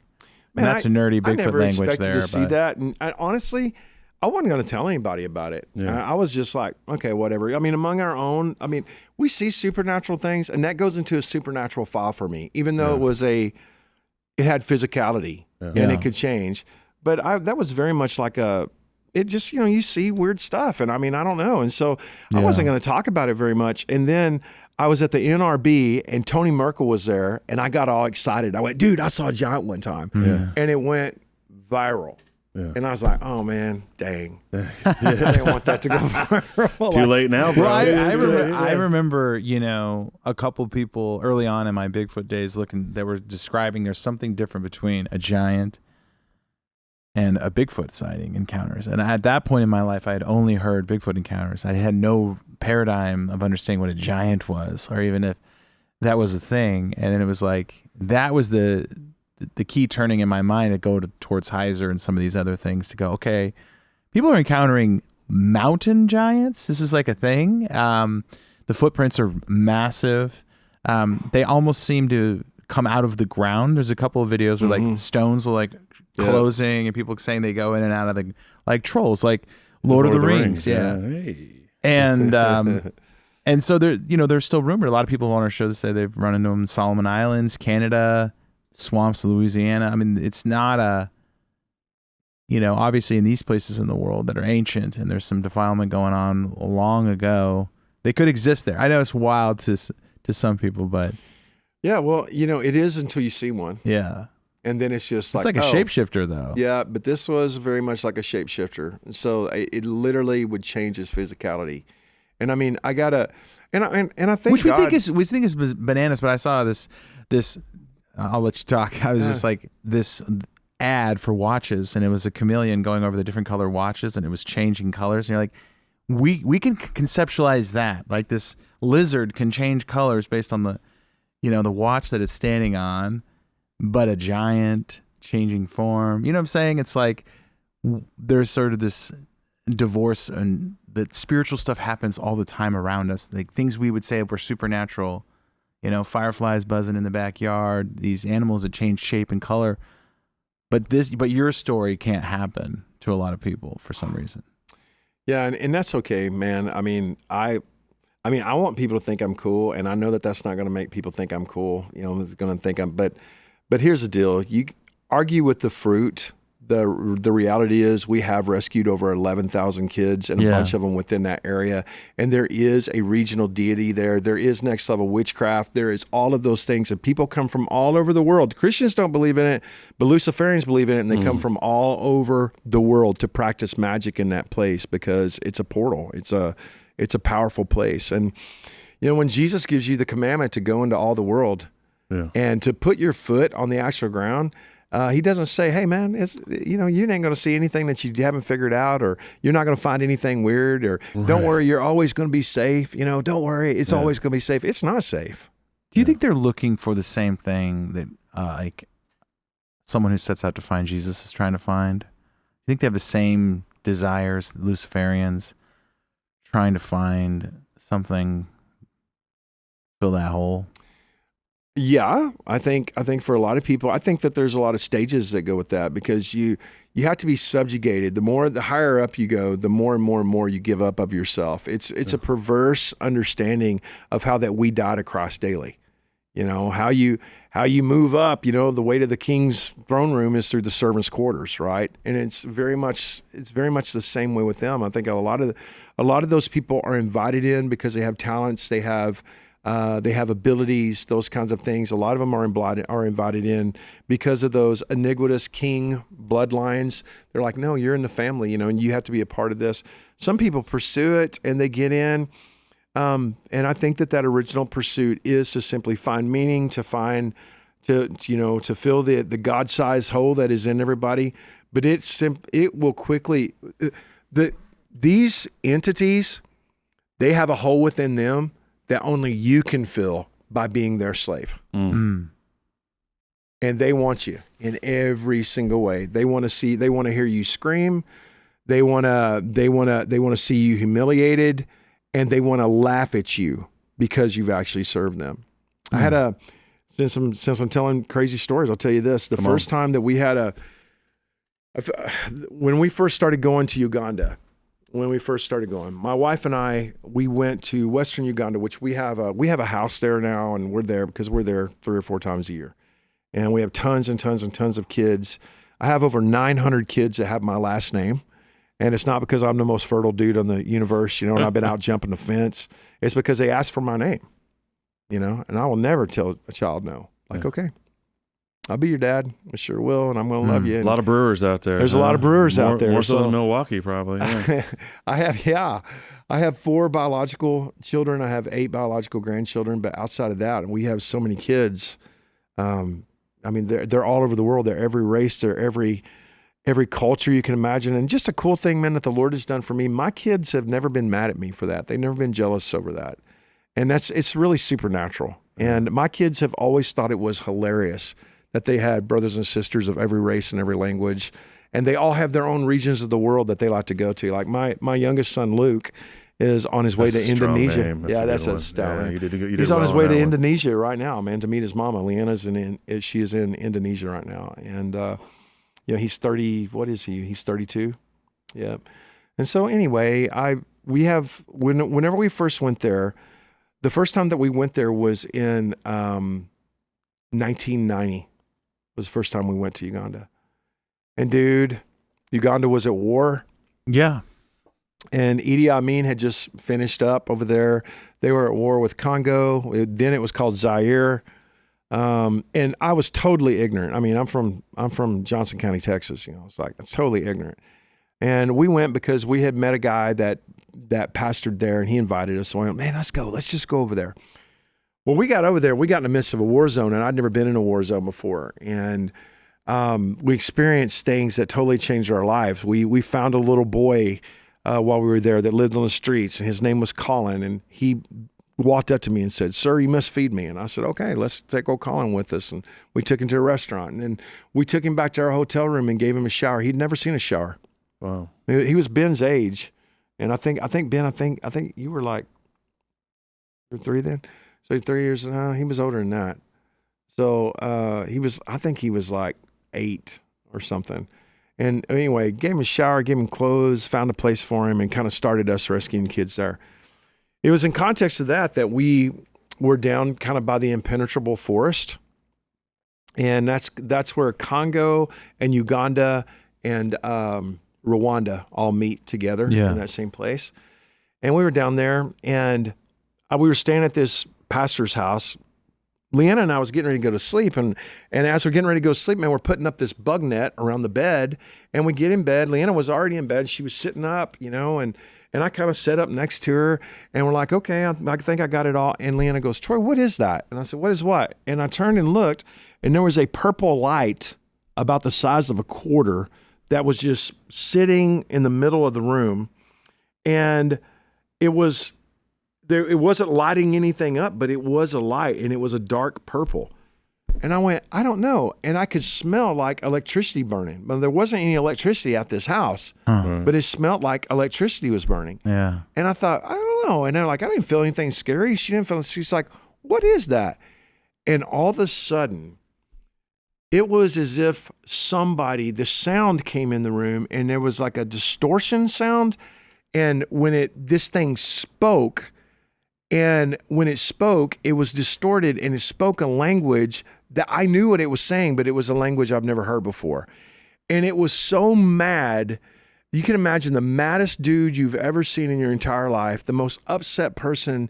And it was just fury. It was anger, and it was chaotic anger. And it began to speak and scream at us. And we understood what it said. And at the same exact time that happened, it was like I was overwhelmed by fear. In your mind or audibly? No, it was audible. Oh. It was totally audible. And to tell you the truth, man, I don't really know if that voice came from the inside or if it came from the outside. You'd have to ask Leanna. It's been a long time ago, but in the way I remember it is audible. But it was like somebody injected me with fear. Yeah. I mean, I'm talking about an incapacitating fear. A paralyzing fear came upon me where I couldn't breathe, nothing. It was like we were just like held hostage while this thing berated us. And what it said to me, it didn't speak to Leanna. It only spoke to me. And it said, you're going to see your wife die. And he described how my wife was going to die. And he described what I was going to feel and how helpless I was going to be. And it was so horrible what he said. I don't want to repeat what he said, but it was bad. It was bad, bad, bad. And then he said, you'll see her beheaded. And then you'll see yourself beheaded. I will hold your head up and turn it around so that you can see your body before you die. And this thing was yelling at us like this. And it was like this music came with it, like this strong beat. It was like a rhythm in how he spoke. And it kind of went like this, it was like boom, boom, boom, boom. And there was a rhythm. It had a cadence to it. And it was, well, dude, we were rebuking it. Like, leave us alone in Jesus' name, leave us alone. And I was pulling everything out of the hat that I could to get this thing to leave because it was painful. It was a painful kind of fear. And then by the grace of God, we just knew what to do. I put my forehead up against Leanna's forehead. I put my arm around her. She put her arms around me. And we both just began to invite the presence of Jesus into the room. Say, Jesus, we don't know what to do about this. This is out of our league. God, please show up in this room. We pray, God, that you'd be made manifest. I pray, Lord, that you would just show up. And this thing started telling us to stop. And it started yelling, stop, stop, stop, quit it, stop. And then boom, it was gone. Well, it was an exhausting, terrifying experience. And I never heard of anybody having a weirdo encounter like that. I'd never seen anything like that happen. So after Leanna just passed out, I was up, man. There's no way I'm going to go to sleep. So I get up, I wander into what the living room area would be, and I see that there's a candle, and that pastor was up, and he was just sitting in there.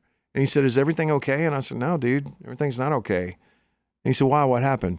I said, this demon, this regional entity told me I was trespassing and spoke to me, and he said the most horrible things I've ever heard. And he said, did it tell you were going to see your wife die?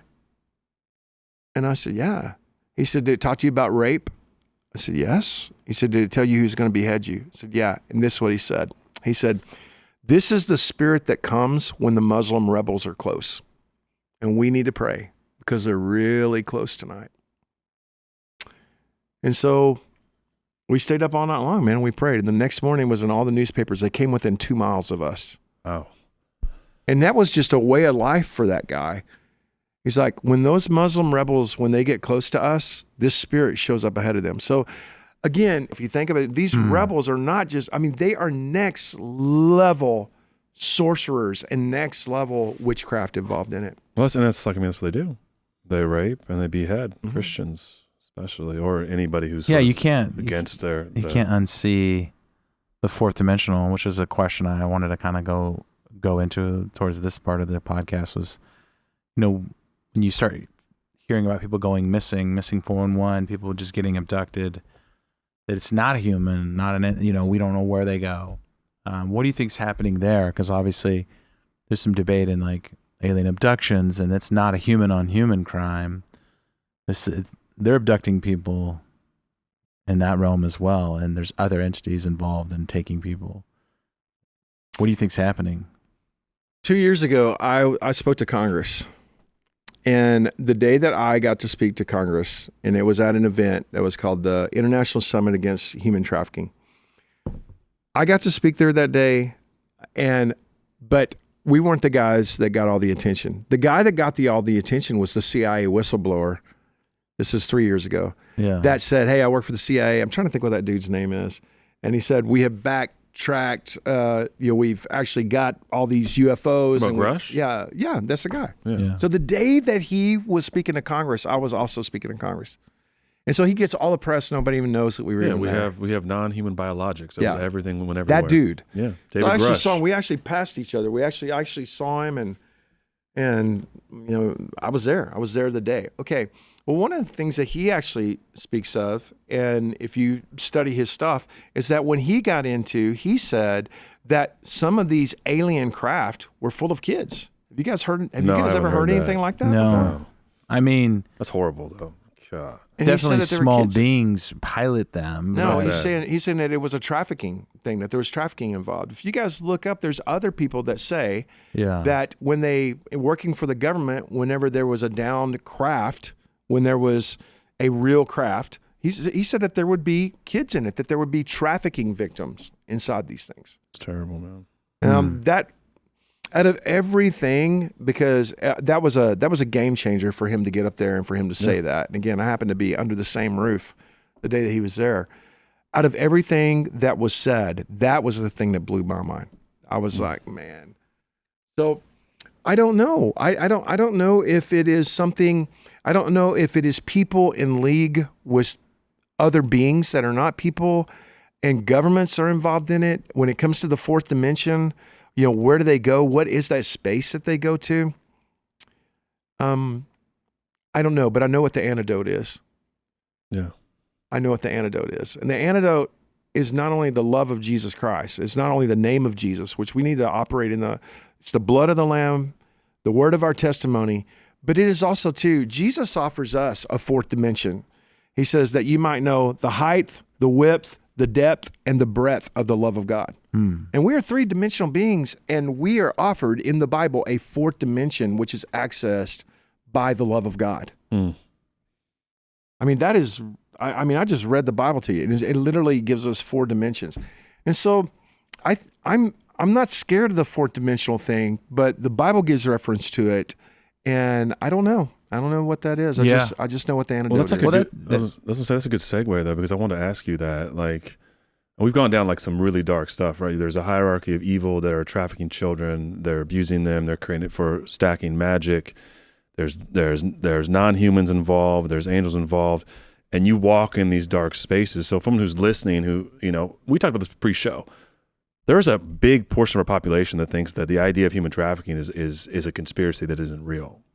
Number one, we had the Sound of Freedom movie that came out. We talked about that pre-show, which for a lot of people was either like paradigm shattering, or it was, it's this extremist fodder. This isn't real either. So for a paradigm, this is hard for a lot of people. So for you though, you just started touching this, but how do you flip the other side of the coin? Like, where's the, how do you find hope here? How do we battle this? Because it seems, in some ways, this can seem overwhelming to people. Like, if there's a hierarchy of evil that is working bloodlines and taking kids, and this stuff is happening everywhere. That's such a dark reality. But how do you say? What's the antidote to that? And how do you personally, or and then when you talk about this, how do you end up in a place of hope? Because it seems hopeless. Like, all this stuff is happening. There's governments. There's non-human entities that are all operating this machine of evil. Where's our? It's always been like. Yeah, how do we find that hope there? Against the odds. It's always sort of how it's been. And yeah, that's right. Now listen, for one thing, I got great news. I know exactly how this is going to end. Jesus is going to come back, and he's not coming back as a hippie. No, he's coming back with a sword. He's going to kick butt, and he's going to take names to a degree that most Western Christians will cringe, because they think that Jesus Christ is a hippie, and he's not. He is the baddest motor scooter in the entire swinging universe. There's nobody like him. And when he comes back, his earmark will be to the horse's brow.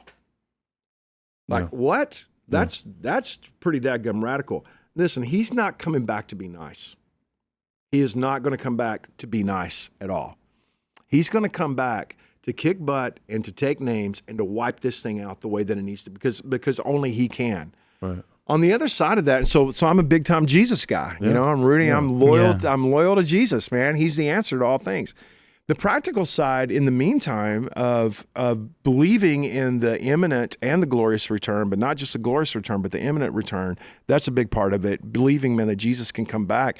And if you don't really believe that, then you need to challenge yourself and go, who has brainwashed you into telling you that Jesus couldn't come back today? Like, well, he couldn't, because why? Why couldn't he? Yeah. He could come back. He can come back anytime. We don't know when he's coming back. So I refuse not to let myself believe that Jesus could come back at any time and come back with a sword and give us a front row seat to what he's going to do, because he does. And I love that. The second thing is, and when it comes to the actual practicality of just like, okay, like I'm very aware of so many terrible stories. And I mean, I am. But I'm also aware of the hope and the transformation of what happens with these kids once the Lord gets a hold of them. And a little bit of Jesus makes up for a whole lot of evil. Yeah. It just makes up for a whole lot.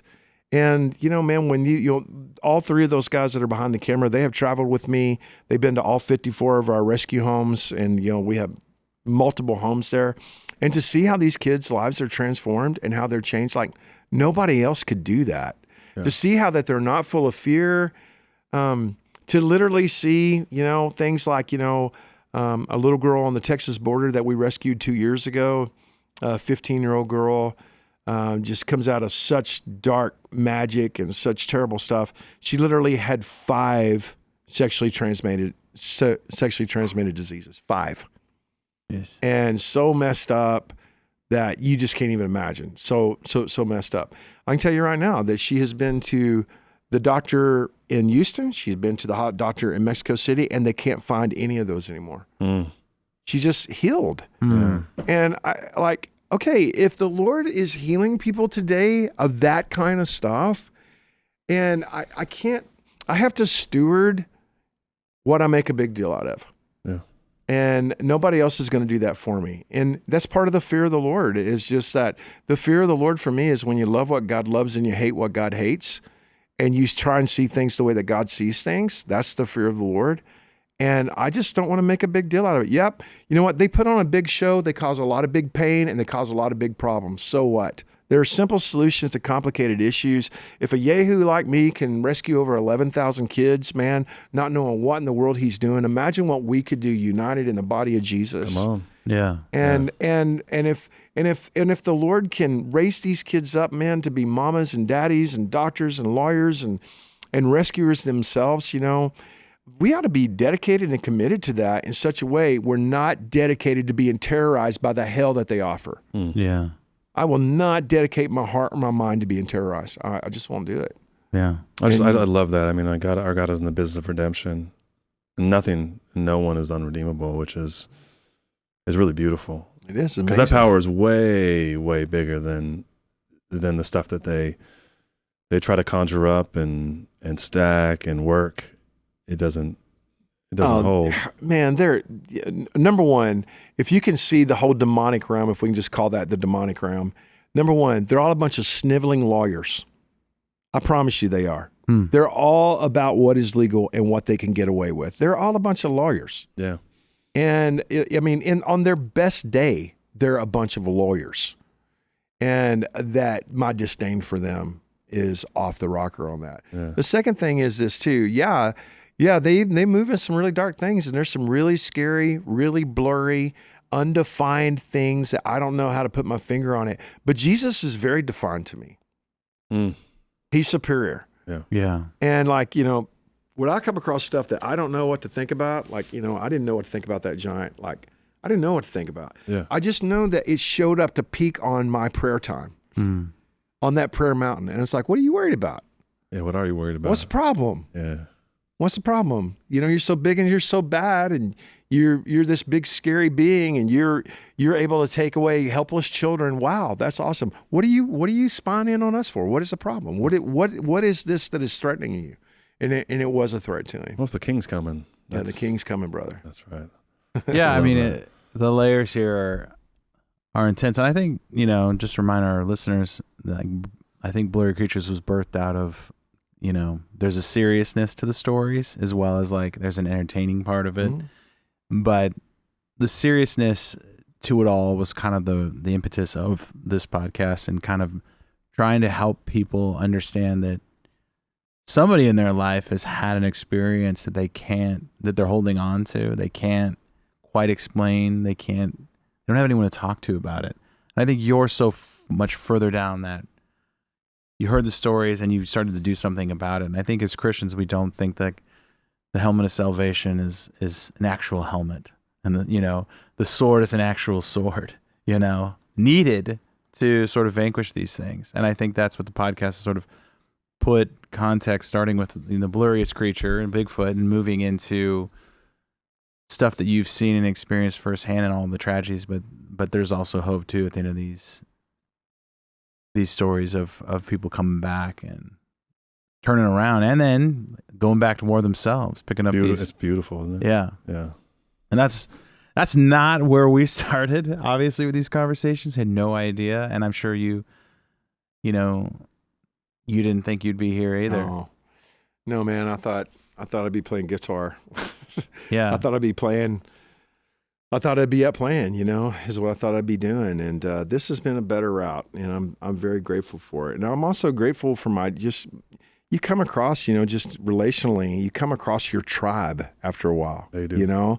Yeah. Just like all of us sitting here at the same table. Like, I'm so honored, man, to be sitting here with you cats. Same. And yeah. So honored. And we were talking about it on the way up here today, and we were talking about, it's like, can you guys believe that we're going to be on this show? It's so funny. Get out of here. It's like, this is ridiculous.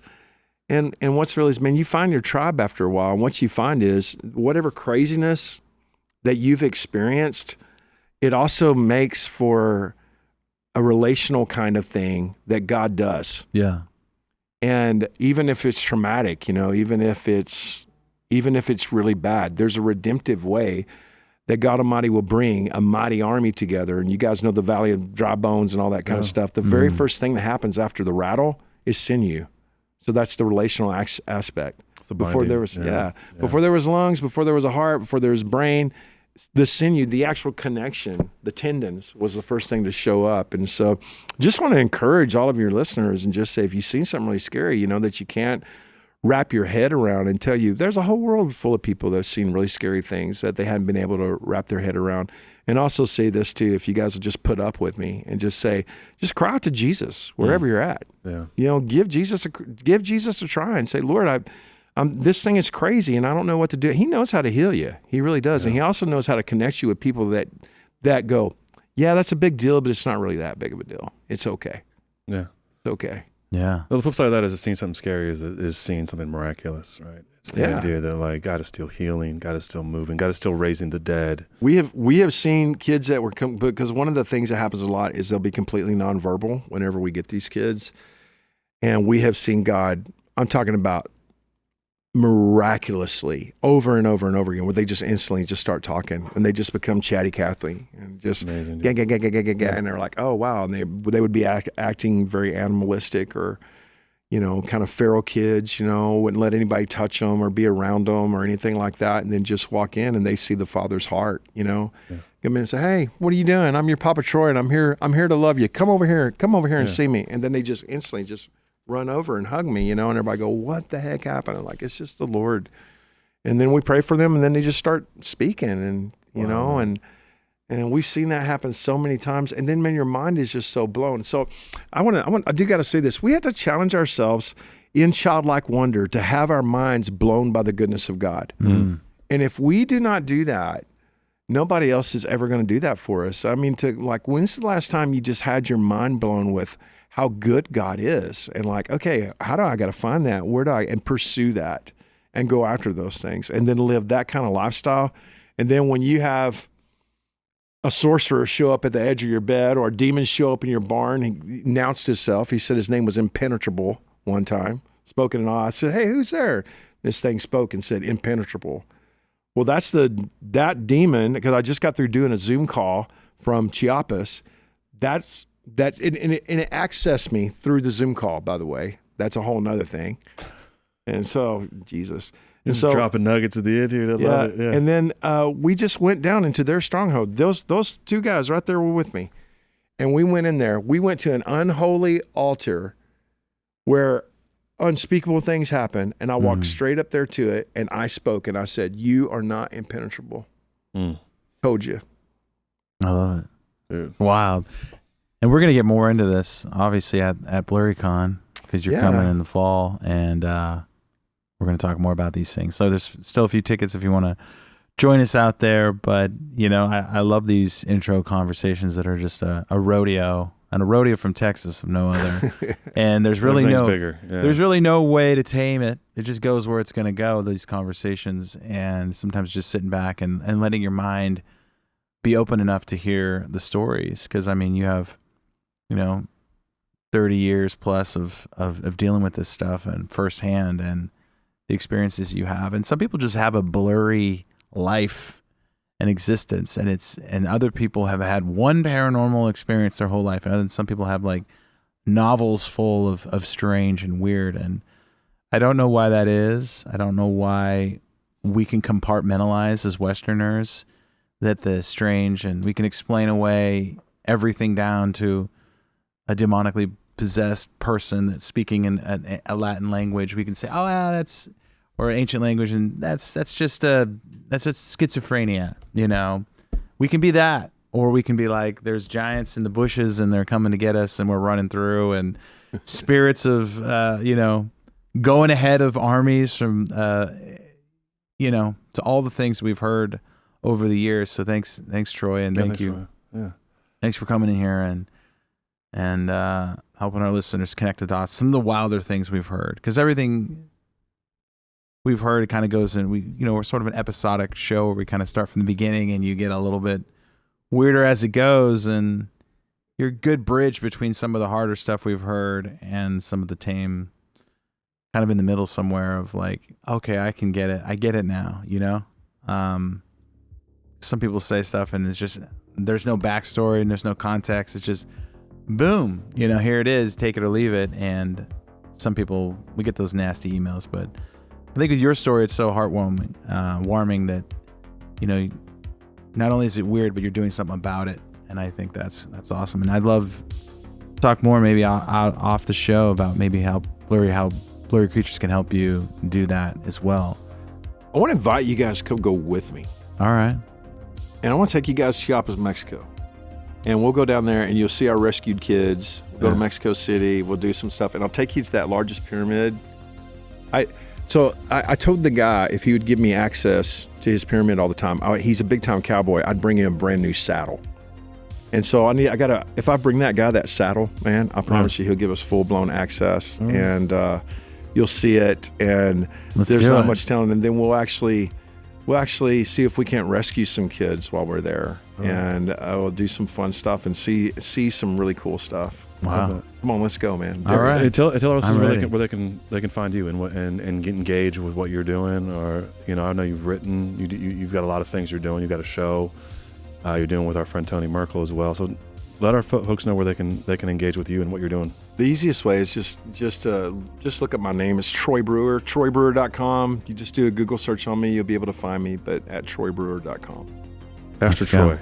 Cowboy Troy. Those are both rappers. Yeah, they are. I love both it. Of those I actually know Cowboy Troy. He's a good guy. Do you really? Yeah, he's a good dude. Yeah, that's funny. Not Pastor Troy, but thanks Troy. Yeah, thanks for being a listener. All the encouraging words you said to us too. It's like, it feels like a lot of people come on our show. They're the ones out doing stuff and taking shots, and we're just talking about it here. And this. Oh no, man, you guys are killing it. It's so important. I'm really encouraged since I've become friends with Tony. I'm just same thing with y'all, man. Just want to encourage you because we've needed this. You're making it normal. You're making it normal now in Christianity, and that has been needed in a huge way. So thank you guys. Yeah, it's a little mind blowing. Sort of normal, yeah. I always think Noah is like the weirdest guy. There's something weird about him to do what he did, and God uses the weird guys. Yep. The guys that are kind of like, I'll listen, but I'm also stubborn, a little weird, a little strange. I'm in the bushes and I'm doing something. But I think that you need those characters always. And God can, I mean, you're proof God can even use gingers. Yeah, So, exactly. No one is unusable, bro. It's like there's a lure to the strange. I think there's a redemptive narrative to the weird and strange here at Blurry. It doesn't just stay weird. That's what I wanted for this podcast, to kind of come back to, like, okay, there's answers to these things, and you helped give our listeners a lot of answers. So thanks, Troy. Thanks, Troy. Thank you. Thanks, guys. All right. See you at BlurryCon, baby. I'll see you then. All right.